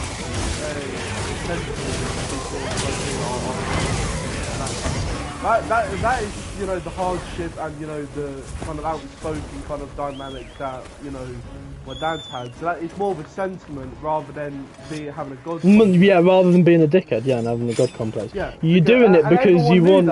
Everyone knew that. Because even the fans is like, oh, he's the big, you know, the big T. You know, even, you know, what's his name, Tristan, even though you know he's the big man and that kind of stuff. It's not because he has a god complex and put on a pedestal. That's just how people value him. It's for value. So then I just do that out of sentiment because obviously I'm his son, and obviously he said I was, you know, he said, oh, big T Kyle and that kind of thing. Yeah. So of course I'm gonna have that naturally because that's more of sentiment than being egotistical and having. Yeah. You're doing it in like, because you're honouring your dad in a way. He's doing it because he's full of himself. There's a pretty big clear difference. That is the only time where you could perceive me as being full of myself, but it's for good reason. Yeah, it's like, would you say that there's a difference between someone learning how to fight to defend their family and someone learning how to fight so they can rob people? Would you say they're both learning the same thing? They're just doing it for two different reasons. Yeah. There's a difference between the two. It's the exact same fucking thing. Understand the dynamic of, and it's not entirely wrong for the reason why Kyle wants to go to the gym. He wants to get big and strong, which is perfectly fine, right? Yep. Because obviously he wanted to look better and that kind of stuff. Yeah, and feel more confident in his own skin. Yeah, nothing wrong with that. I wanted to get big and strong because I wanted to end up, you know, doing what. You want to be like your dad? Yeah. I wanted to lift the 200 kg, you know, have that symbolic of, oh, you're the big man, you're the protector, that kind of thing. Yeah. And that's not because I have a god complex, that's now, you know, honour him. Yeah, exactly. He's not here, but I am. Exactly, you're continuing the legacy. Yeah, I just feel like that is naturally so, that, you know, I should be, you know, I'm now the man in the house, so yeah, exactly. Me. But again, everything I do is more so out of selflessness than it is selfishness. Yeah. And although Charlie wants to, you know, better his life, that's not saying to. You can do it in a way that doesn't bring people down, you know. You can want these things for yourself, like, oh, I want a good job, you know, I want to be healthy, you know, I want to look better. Those are things that no one's going to judge you for, but you don't, once you get those things, you don't end up get a god complex from it, others for who don't have those things. Exactly.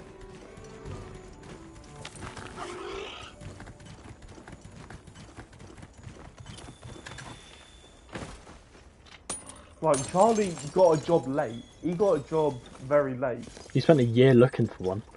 Yeah, I got a job the second I started looking for one. No, you got lucky though, Cohen. But I got, well, yeah, you know, whether it's, you know, luck or not, I still got one. Yeah. And, you know, I didn't then go, ah, look at you, freaking jobless losers. I didn't say that. Because, what do I gain from putting myself on a pedestal that, oh, I was able to work at Mackey's and you haven't got an income? Like, great, you've got a job. I've chosen to other priorities. I've chosen to focus more on college and that kind of stuff so that I can get a better job. Yeah, and it's not even, yeah, and it's not, he kind of words it in a way where, like, you're letting your family down, but you've said to me that your mum agreed with you that that is a completely fine thing to do, and she doesn't think any less of you for doing it. That. Yeah, exactly. She wants that. Not once was I pushed to get a or job. pressured, yeah, exactly. Like Charlie was. understand- He didn't even yeah. fucking do it for himself. So I don't know why he's flexing it. He did it because mummy and daddy fucking kept nagging him to do it. But again, I don't take the piss and like, oh, you were forced to get a job. Because I understand. Yeah. But he doesn't understand that my dynamic and situation is different. Yeah. And if he does understand, then he just doesn't care. And that's just even more of an one of the insult. And I Yeah. And that's work. Exactly. Yeah, charge your battery pack, Cameron. Charge the battery pack.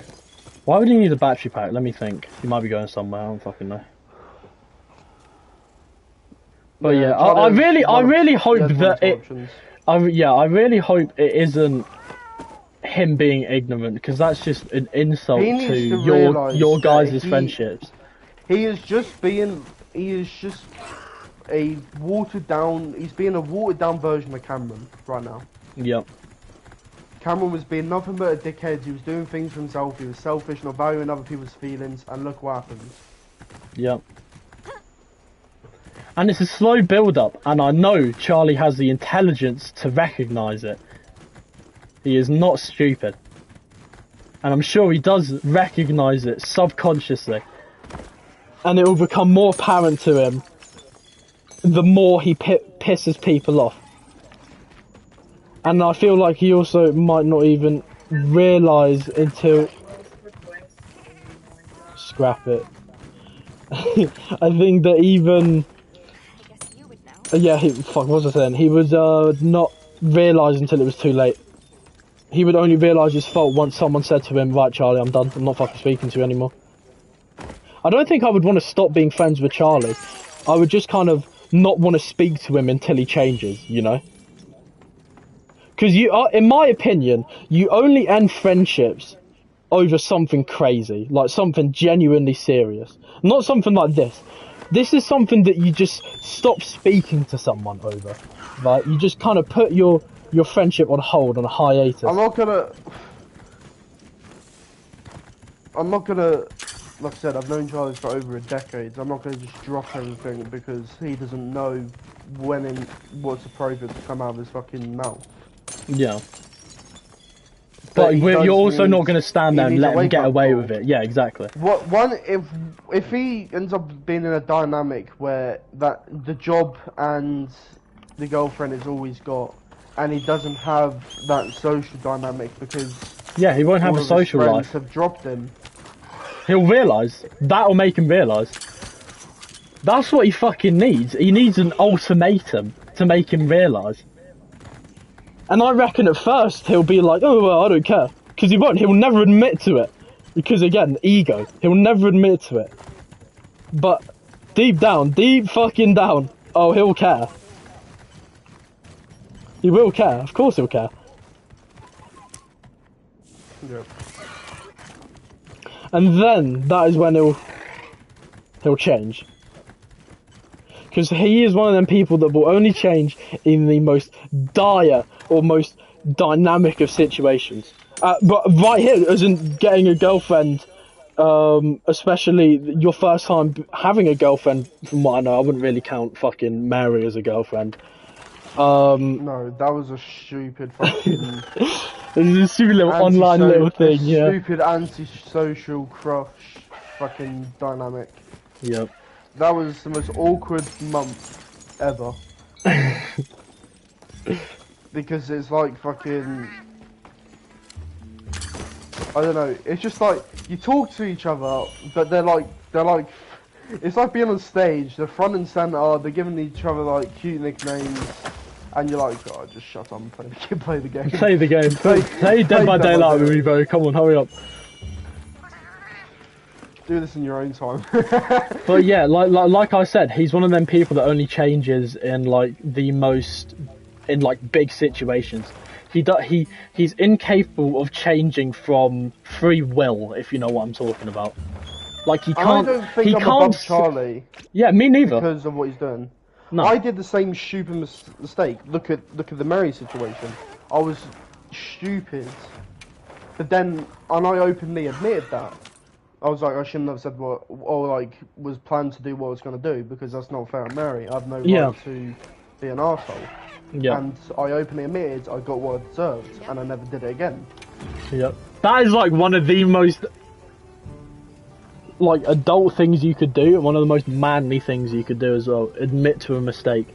A lot of people think that men don't make mistakes or whatnot, and men should never admit fault, and that's just again, so far from the truth. It was all going to Charlie's head, and Charlie likes that dynamic because even in that situation, Charlie likes the fact that Mary was putting him on a pedestal whilst she was condescending me. Because like, oh, at least Charlie gets girls, you know. What have you done? You're a fully grown-ass man. You know, that kind of thing, you know, I wasn't too bothered by because, you know, that was just her being outraged and I was being a dick. Yeah. So, but obviously I didn't, you know, think, oh, who are you to talk? Because she had every right to go out on me, even though if some of the stuff she was saying was untrue. But Charlie likes that dynamic of him. He likes hierarchy. He likes it. He admitted to it. He likes having like a social pyramid. And that's the thing. He hated because when we got rid of Jake and Nathan, he was in agreement that hierarchy is stupid. Having a hierarchy in a friend group is stupid. It's a stupid thing. And he kept on saying that, like, you were at the top of the hierarchy because you can handle the you know, all the arguments. You know, you can put people in their places. And he didn't like that. But for him to then go and do the same thing, thinking you're above everyone else, it's just it's a double standard, and you know it's the hypocrisy behind it. Yeah. Time for a quick break.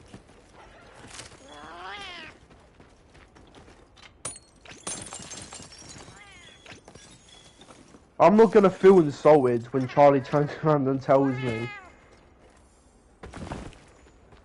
Because he still thinks. Because Charlie says that, oh, I'm better than you, Kyle. I don't feel insulted. I just feel annoyed because I know It's not how dare he say something like that to someone like me. It's not an ego thing. It's not a position thing. You know, like how could he dare say this to the fucking almighty Kyle? It's not got anything to do with that.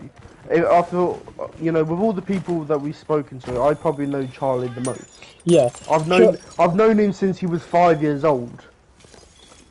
And You've basically grown up with him. I've grown up with Charlie. I know who he is as a person. So, to think that you have any entitlement to belittle me, even though, and basically, and when he was growing up, he fucking worshipped me. Because he idoled me because I was his best friend. Yeah. But again, that's not, I don't then go, oh yeah, freaking bow down to me. It was like, oh, it's just obviously, you know, obviously he was a kid, so he would idolise pretty much anyone he liked. But you would want to be around someone because you like being with that person. Yeah. You don't, oh, Ewan's funny and he's got a decent interest. What can I gain from that? You know, it's, oh, because that's the difference. Charlie, what am I to Charlie as of late? I'm literally laughing stock. I'm literally a fountain of dopamine for Charlie. Yep. I am not like, oh, An equal. Carl's, you know, a good friend of mine that I value very much. It's nothing like that. It's not like the same. Like if I said who Charlie, I said, oh, Charlie's, you know, a great friend of mine. We grew up together. And I was like, you said Ewan's a good friend of mine. You know, he's been, you know, here for the last 3-4 years. Yeah. That's the difference. Don't But let them go to waste. Charlie's just a fucking idiot. Yep. Simple as. I remember he said something to me once. He was like, if you see Jake as an equal, why is he always the one getting told off? Because he's the one that says the most amount of stupid shit. It's got nothing to do with me thinking he's less than me. It's just that Jake says the most amount of stupid shit. Here's the That's difference. why. Here's the difference when it comes to Jake, at least between me and Jake. We're specifying that if you're friends, then you're equal. Jake is not my friend. Yeah. I made that crystal clear to Charlie. Jake is not my friend. I don't value Jake because he is not a friend of mine. Yeah. I don't care for Jake. Even though there should be times where I should think more about his well-being, why? It's not the case of why should I? He is not my friend. Because Jake betrayed that when he decided to be a cunt. Yeah. And I was like, me and Jake just don't work. Me and Jake don't work. Yeah. So that's why I said to Charlie, I think Jake shouldn't be put in a position where he's not allowed to speak to you guys. I have not once said that you can't speak to Jake, but I just said keep me out of it because I don't want to speak to Jake anymore. And the same goes for Nathan. They're either because of immaturity or who they are as a person, they're incompatible with me. I don't want to be a part of it. So I got rid of Jake, and that indirectly was in Jake's benefit because that, at least, because look what's happened. We kept Jake around, and then, you know, either me or others are just taking the piss out of Jake. So it was indirect benefit because if Jake gets kept around, I'm just going to do nothing but take the piss.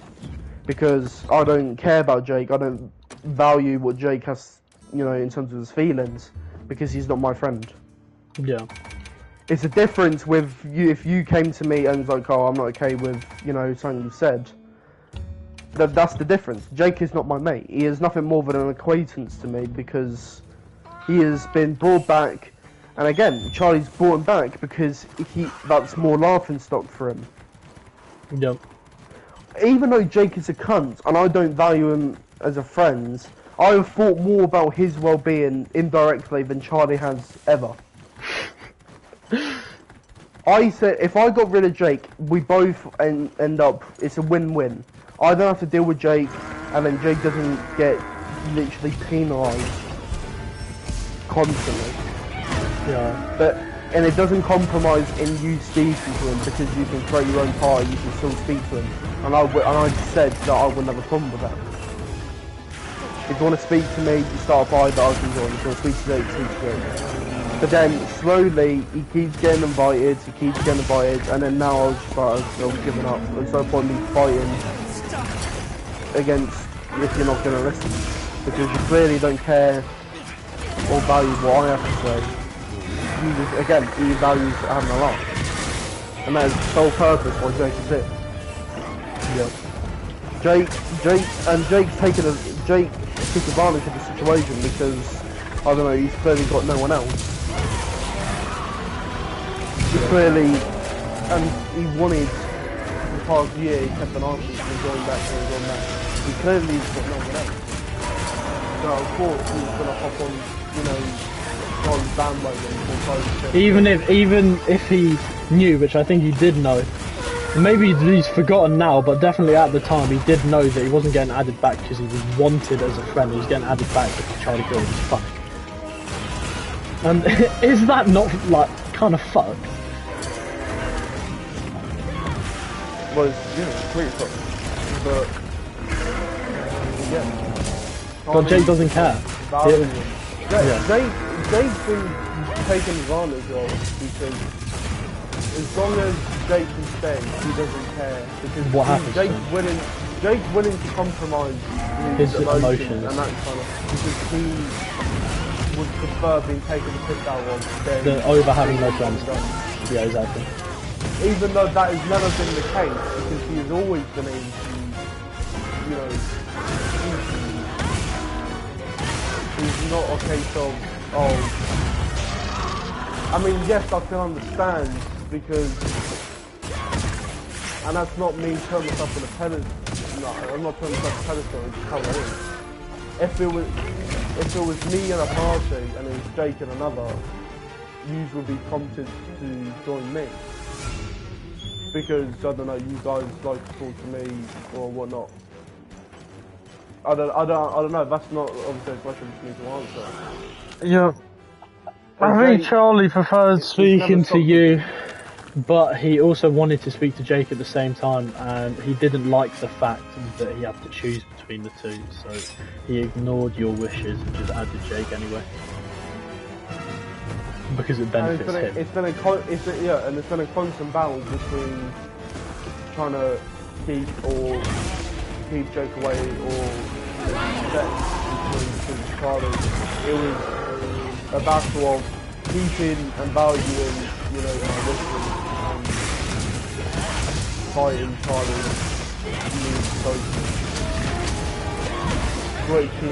I just basically conceded and gave up on the whole idea of trying to keep Jake away because Charlie was fucking relentless. Yeah. It was a genuine he's a broken record trying to preach to him because he doesn't listen. Yeah. So I just gave up. Because you landed Jason Mason back anyway, and how would that benefit them?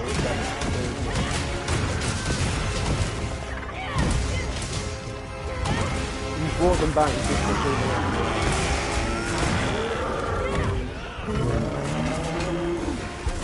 But they wouldn't care because they just come back. Exactly.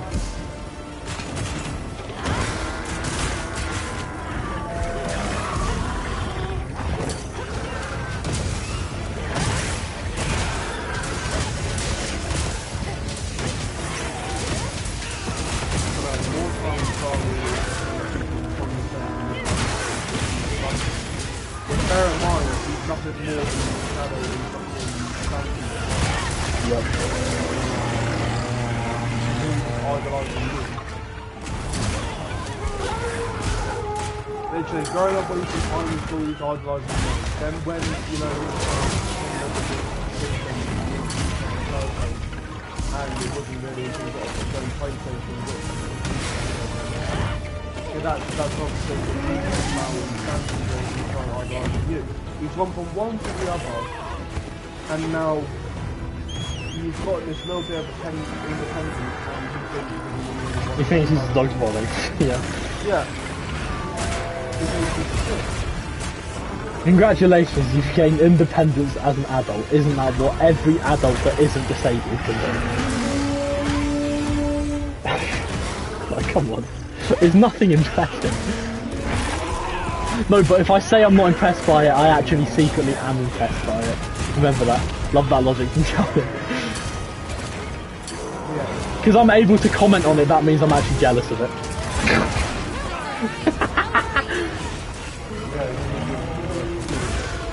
100%.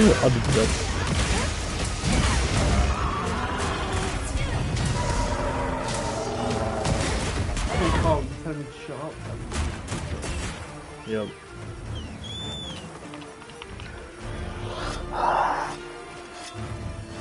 Oh, you come here.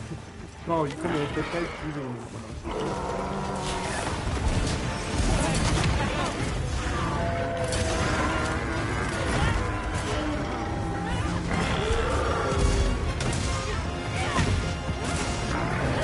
I mean, all we can say now is time will tell. We'll keep fucking speaking to him, telling him to fucking shut up and whatnot. If he doesn't, then I think it's just gonna naturally just dissolve. The friendship is just gonna dissolve. That's all that's gonna happen. I'm not gonna try and do it on purpose. It's just a fucking natural thing that's gonna happen. I'm just naturally just gonna find him more and more annoying and just lose more interest until he changes.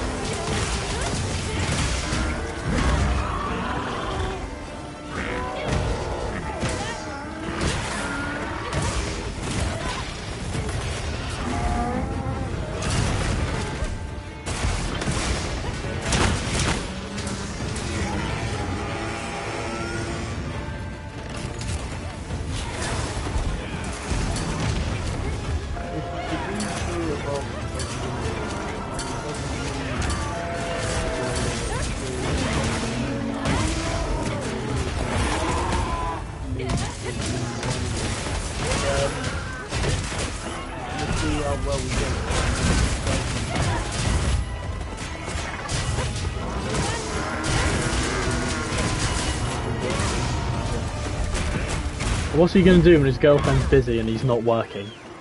What's he gonna do? College work? Seriously? What is he gonna do? Nothing. He doesn't do anything. He has no hobbies outside of his girlfriend, his job and playing on the PlayStation.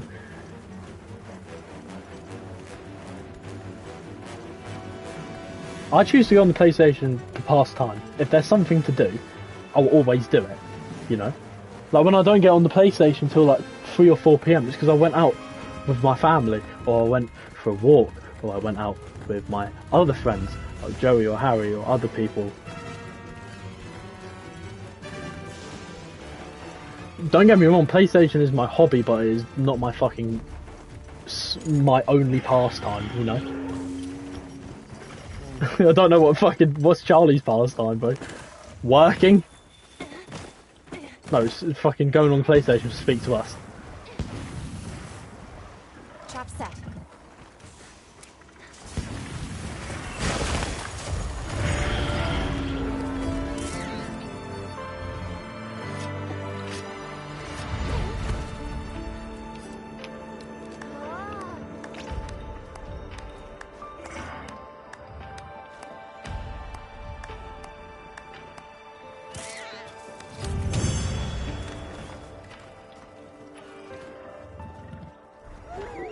Oh fuck yeah, I got a whole bunch of them bones that I needed.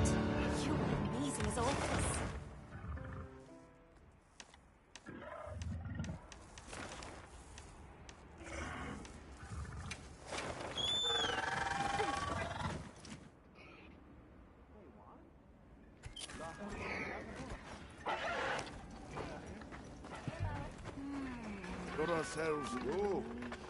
I think he also needs to realise as well that it's not like a Charlie, if you don't change I'm gonna stop fucking being friends with you because I don't like you. It's more like, Charlie, it's like we're basically begging you at this point not to throw this friendship away.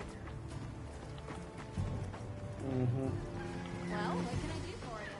Because it has value, we all know it has value, whether you want to admit to it or not. But you're putting other things first. And that's just not what you do, and no one is ever going to appreciate it. Just as I'm sure if someone did that to you, you wouldn't appreciate it at all.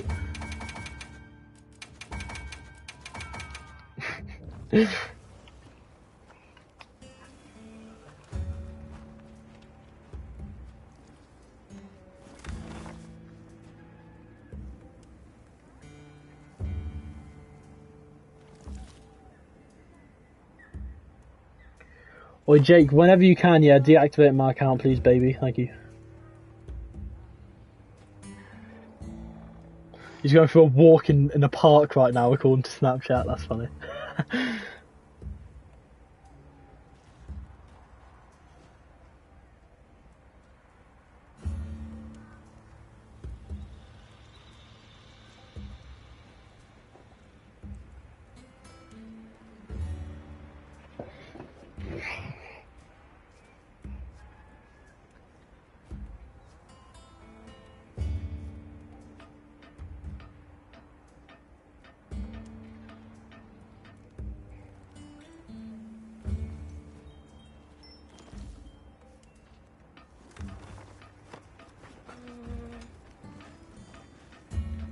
to continue with some more JJK.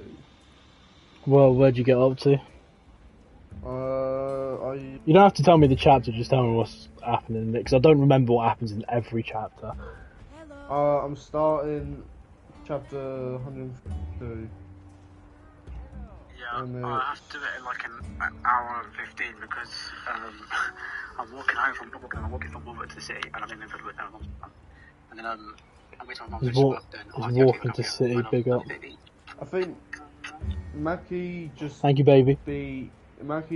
I think the blonde guy. Naoya Zenin. Yeah. He's got a bit of a weird name, but I'm pretty sure it is pronounced Naoya. Yeah. Naoya. So we're just coming off the back of her just beating him. Oh, is that Mackie you were talking about? Yeah. So you've seen her all burnt up now.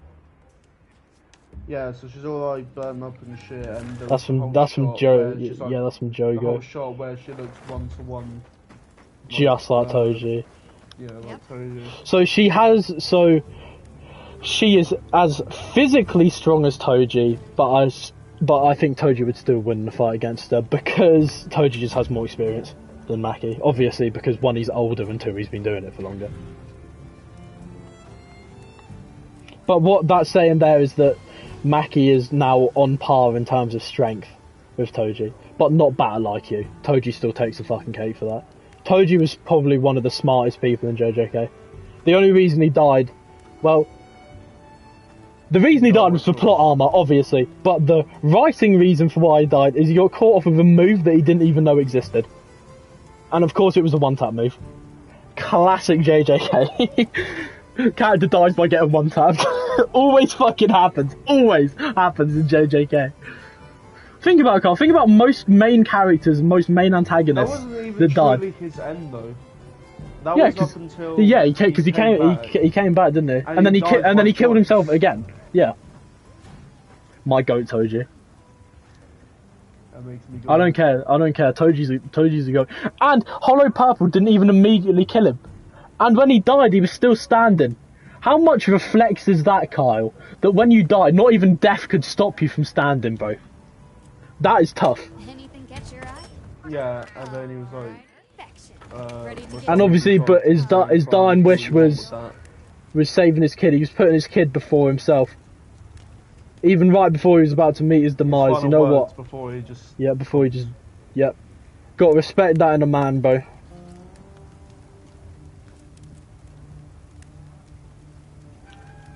What the fuck is a Kranadath skull?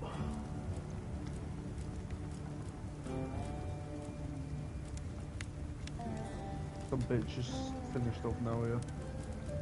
Bye bye Naoya. What, killed him? Yeah, because Mackie didn't finish Naoya off.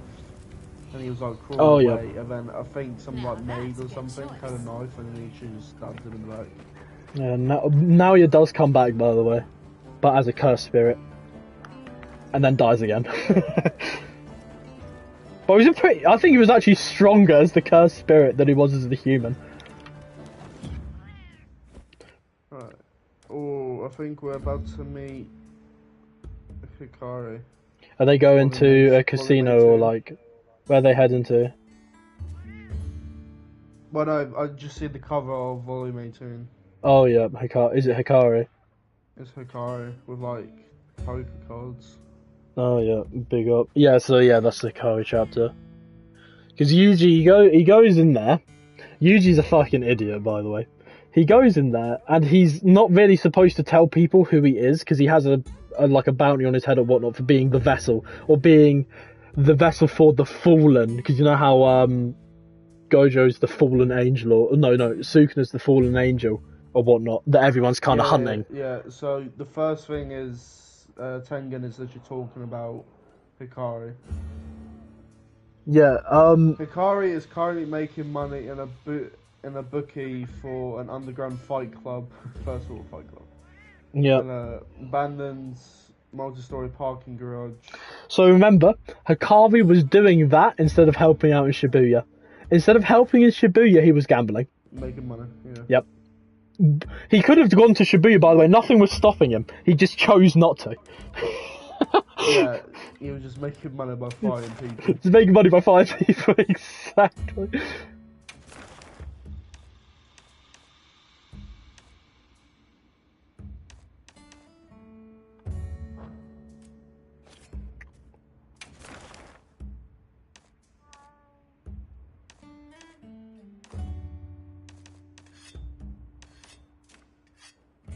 Or Megami and Yuji be looking dapper They were dressed up. for the occasion. Come on. I can't hunt those things. Do they not have a thingy? That's so weird. The fuck? The monkeys don't have a thing.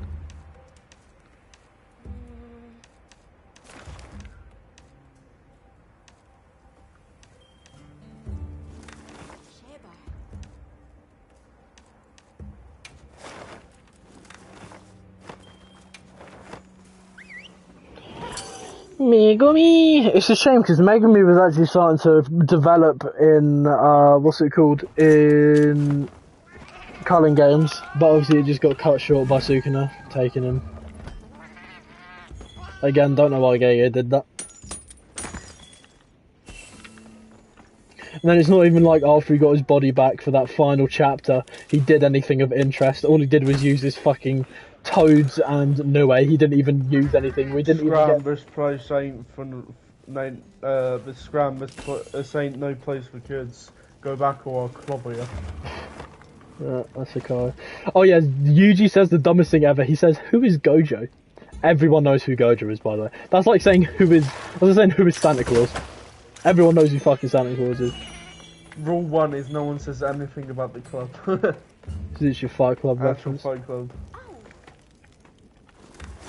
Rule 1, Nicole. No one says anything about the club. So tell me who told you, then I'll beat the snot out of you. Wait until Hikari pops his domain and there's like 2 pages of Hikari explaining how his domain works, and it's the most confusing thing ever.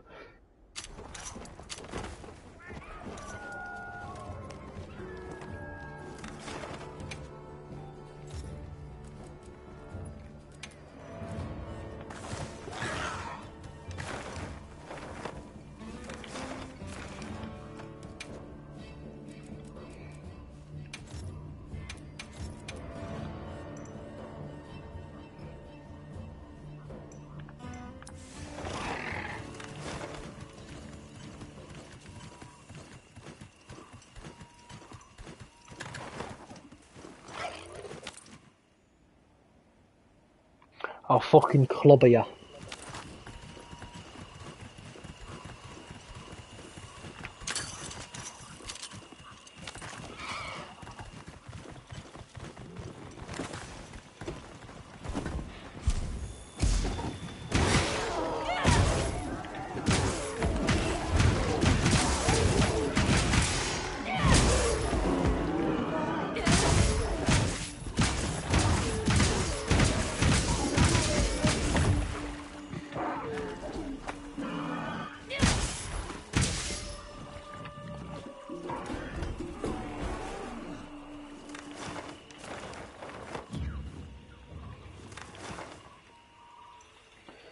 I really want to come chug with you. We can be pro Fortnite gamers. We'll change my fucking equipment again.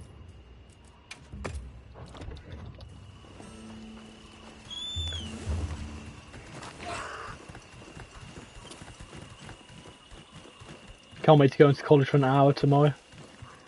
Probably gonna be sleep deprived as well. I think on that day I'm just gonna try and figure out where the fuck I stand in terms of filming. Whole day is literally just what the fuck is going on. Yep. So it's just basically just gonna spend the whole day confused as shit. You're weak as baby shit. Fucking love that. Oh, the fucking Stack Swofo clips. I swear I've sent you some of that guy's clips. It's the guy he does GTA roleplay. It's a black guy and he always roleplays a racist white guy. And it's funniest things ever. Oh yeah, what are you gonna do? You're weak as baby shit. You're soft as baby shit. He says something like that. I think so. Yeah, so Yuji is like doing the fighting and looking from the inside Potential target is to find the in car, here. Check your map but when his you're opponent is Panda. Like, I don't know if that's the actual Panda. Look at Panda. It stands like a Panda, sits like a Panda, and walks like a Panda. It's Panda. Who would guess? Who would have guessed?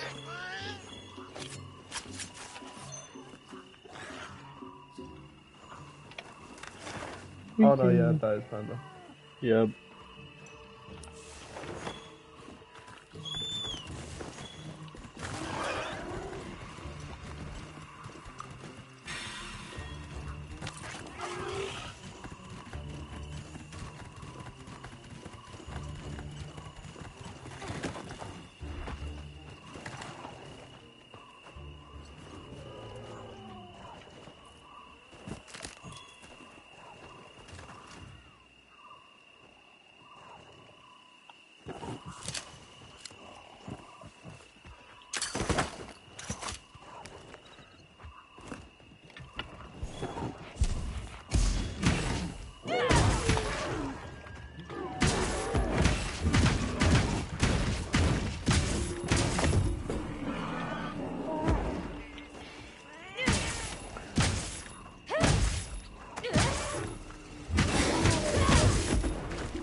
Oosh.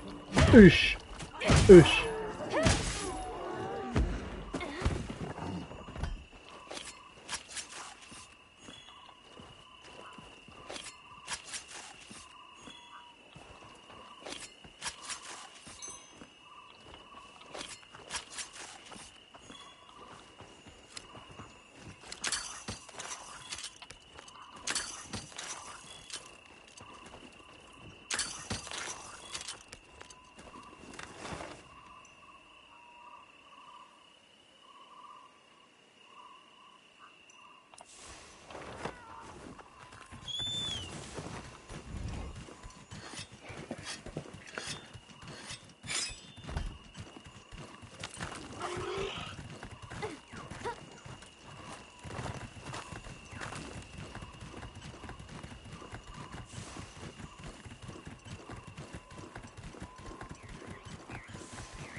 And me, I love the fever.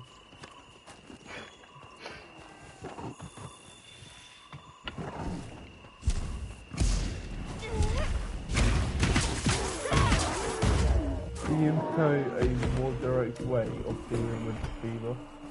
Gambling? Yeah, you know it. You couldn't tell Life Hikari's. itself is a gamble. Lots of girls have dumped me because they hate gambling, but they don't understand. Society trembles on guys who can't bet big, and guys who don't know when to quit. Everyone gambles. What they hate is losing and going to ruin. Preach.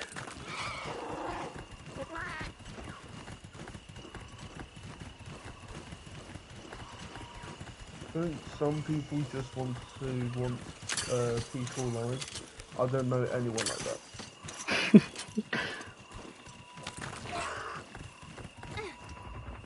I love the fever, and the fever is gambling. Gambling's enough.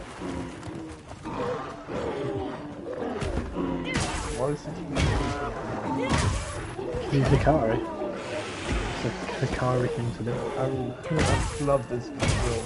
I want to control the country's fever through this fight club.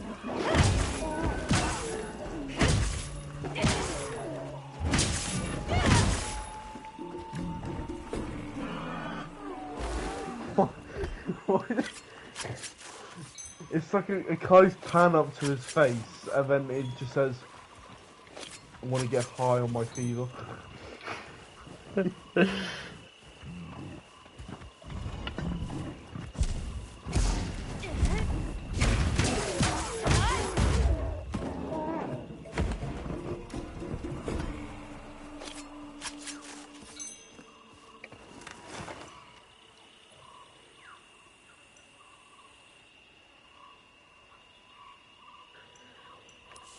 Want a drink? Sure, but no alcohol. Why not? Can't handle your liquor. It's because he's a minor. Listen to what fucking Yuji says in a minute. Look how Hikari immediately responds. It's the funniest shit ever. I'm underage. You don't look the type to care. Did you know Satoru Gojo doesn't drink either? No, Satoru Gojo, he can't handle his drink. Who's Gojo? Besides... Who's more Gojo? like I can't. Come now. All sorcerers know Satoru Gojo. Why pretend that?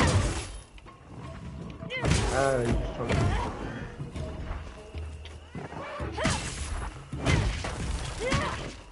Oh shit. Oh shit. Are you a spy from Jujutsu High? No, wait, He gets fucking kicked in the face.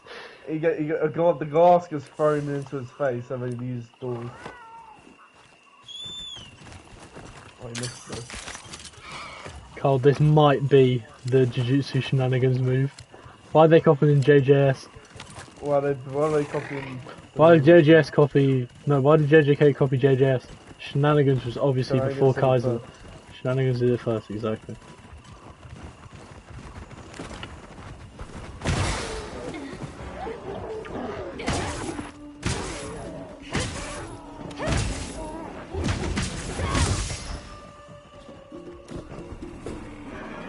Listen to me!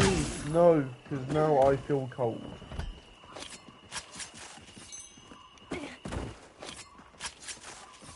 Now I feel cold.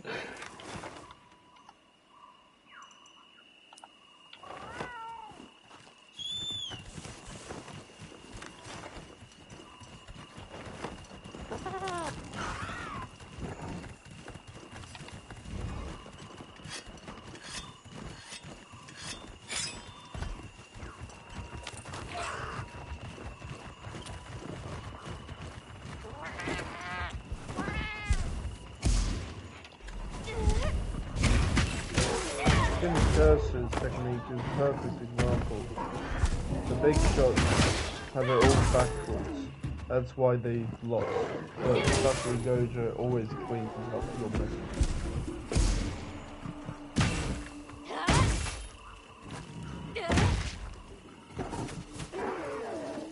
Oh, they don't know Gojo.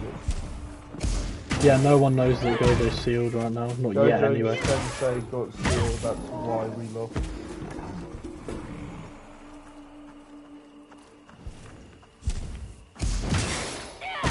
Meaning Gojo wouldn't handle it if he didn't get sealed. Yep. No, Carl, not true. No, not true. Go, Sukuna. That's why Sukuna's got a time limit to how long he can hold Yuji's body.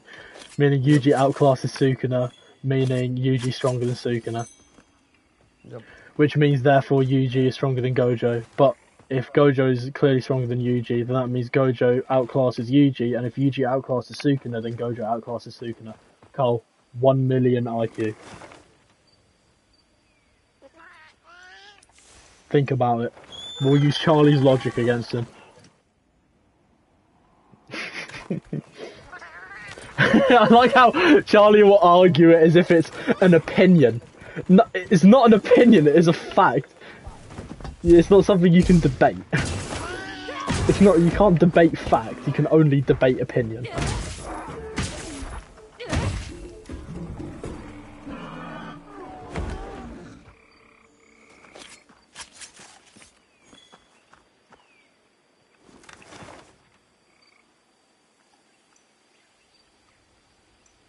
That bitch just stopped the car.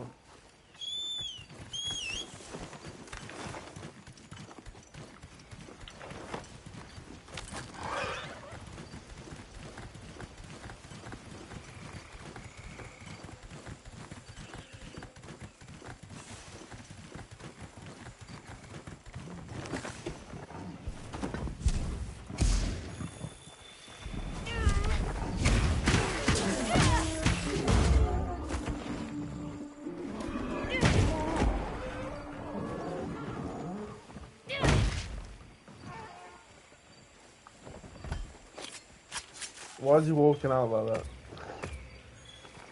Why is he like that?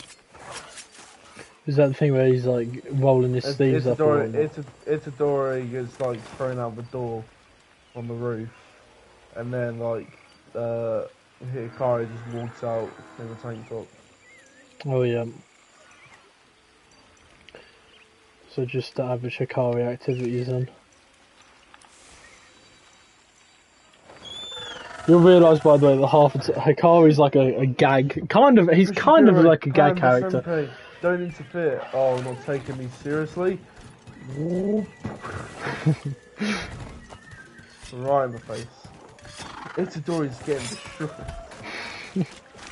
And it just cuts to him getting whopped. This punk's not even resistant.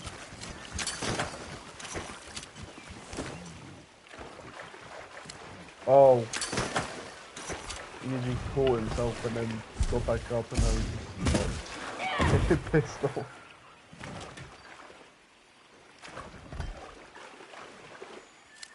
He doesn't intend to dodge, you're nuts.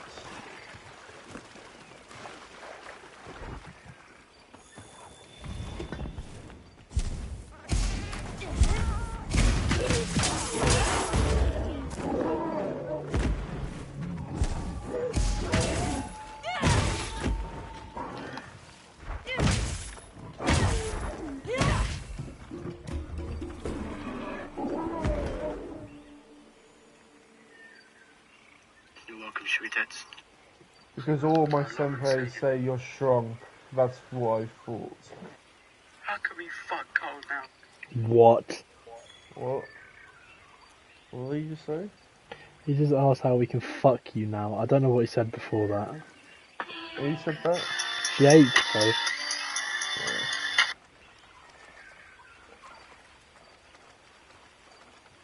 I'm just a cog. So is that what Yuji's saying? I'm a cog in a machine that the sorcerers need to eradicate curses. Yeah, remember that's the shit he was saying to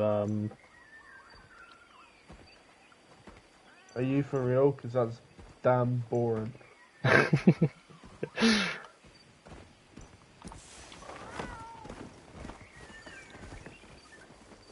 you for real? I'm for real. I'm still alive and kicking.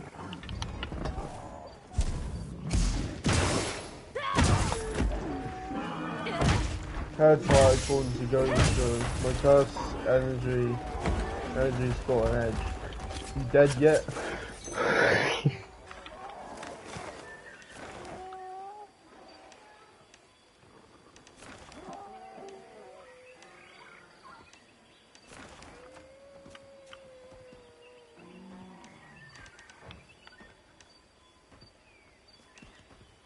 Oh, he shit himself because usually he's right behind him. I'm just a cog, and cogs have a function. My function is getting rid of curses, and if you're necessary for that, I won't give up until you agree.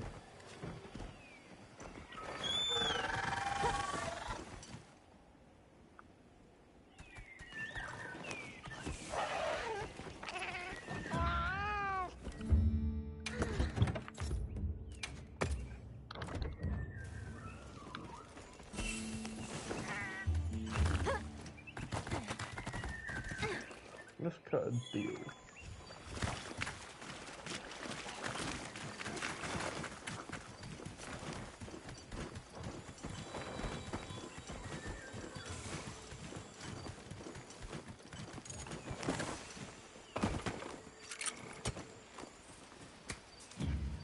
The panel where Kari found out Gojo got killed. Well, how did he respond again? It's been fucking ages since I've read it. It's like, for real, Gojo got sealed? I'm sorry And about his the face delay. is just like, I'm with you!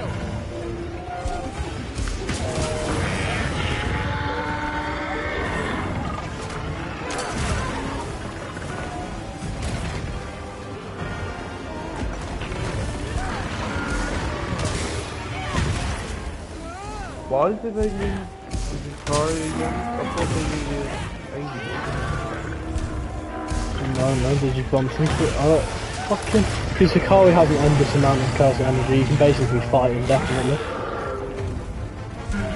Yeah, but I thought that they had to. One of the people participating in the current games is Angel, and they need Angel to remove or like sort out. Break the back of the... Yeah, break the back of the prison realm. Why do they need Hikari? Was it not explained? Yeah, it's I don't fucking know. Hikari's like some psychopath, I guess. all they said is like Hikari's strong. That's probably why then. Literally just for that. They need Hikari because he's strong. Because remember, Culling Games is literally like Hunger Games. What does it go? So unless they need, you know, they need like more manpower, yeah. Oh yeah, he says, okay fine, I'll help you handle something. Yeah, because you are allowed to team up with people in the Culling Games again, just like the Hunger Games.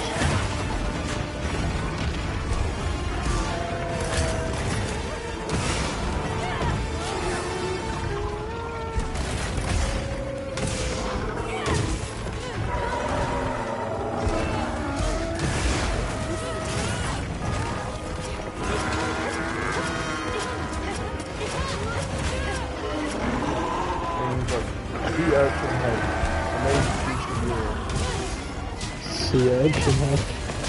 Use fucking hair. Well, Maybe it's like sea urchin head. The name's Fishy Girl. Okay, Fishy Girl.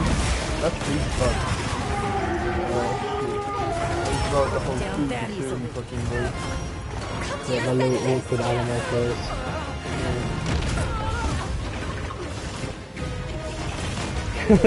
Yeah, because 1 second Hikari was trying to kill them, and then the next second he's like, let's be friends.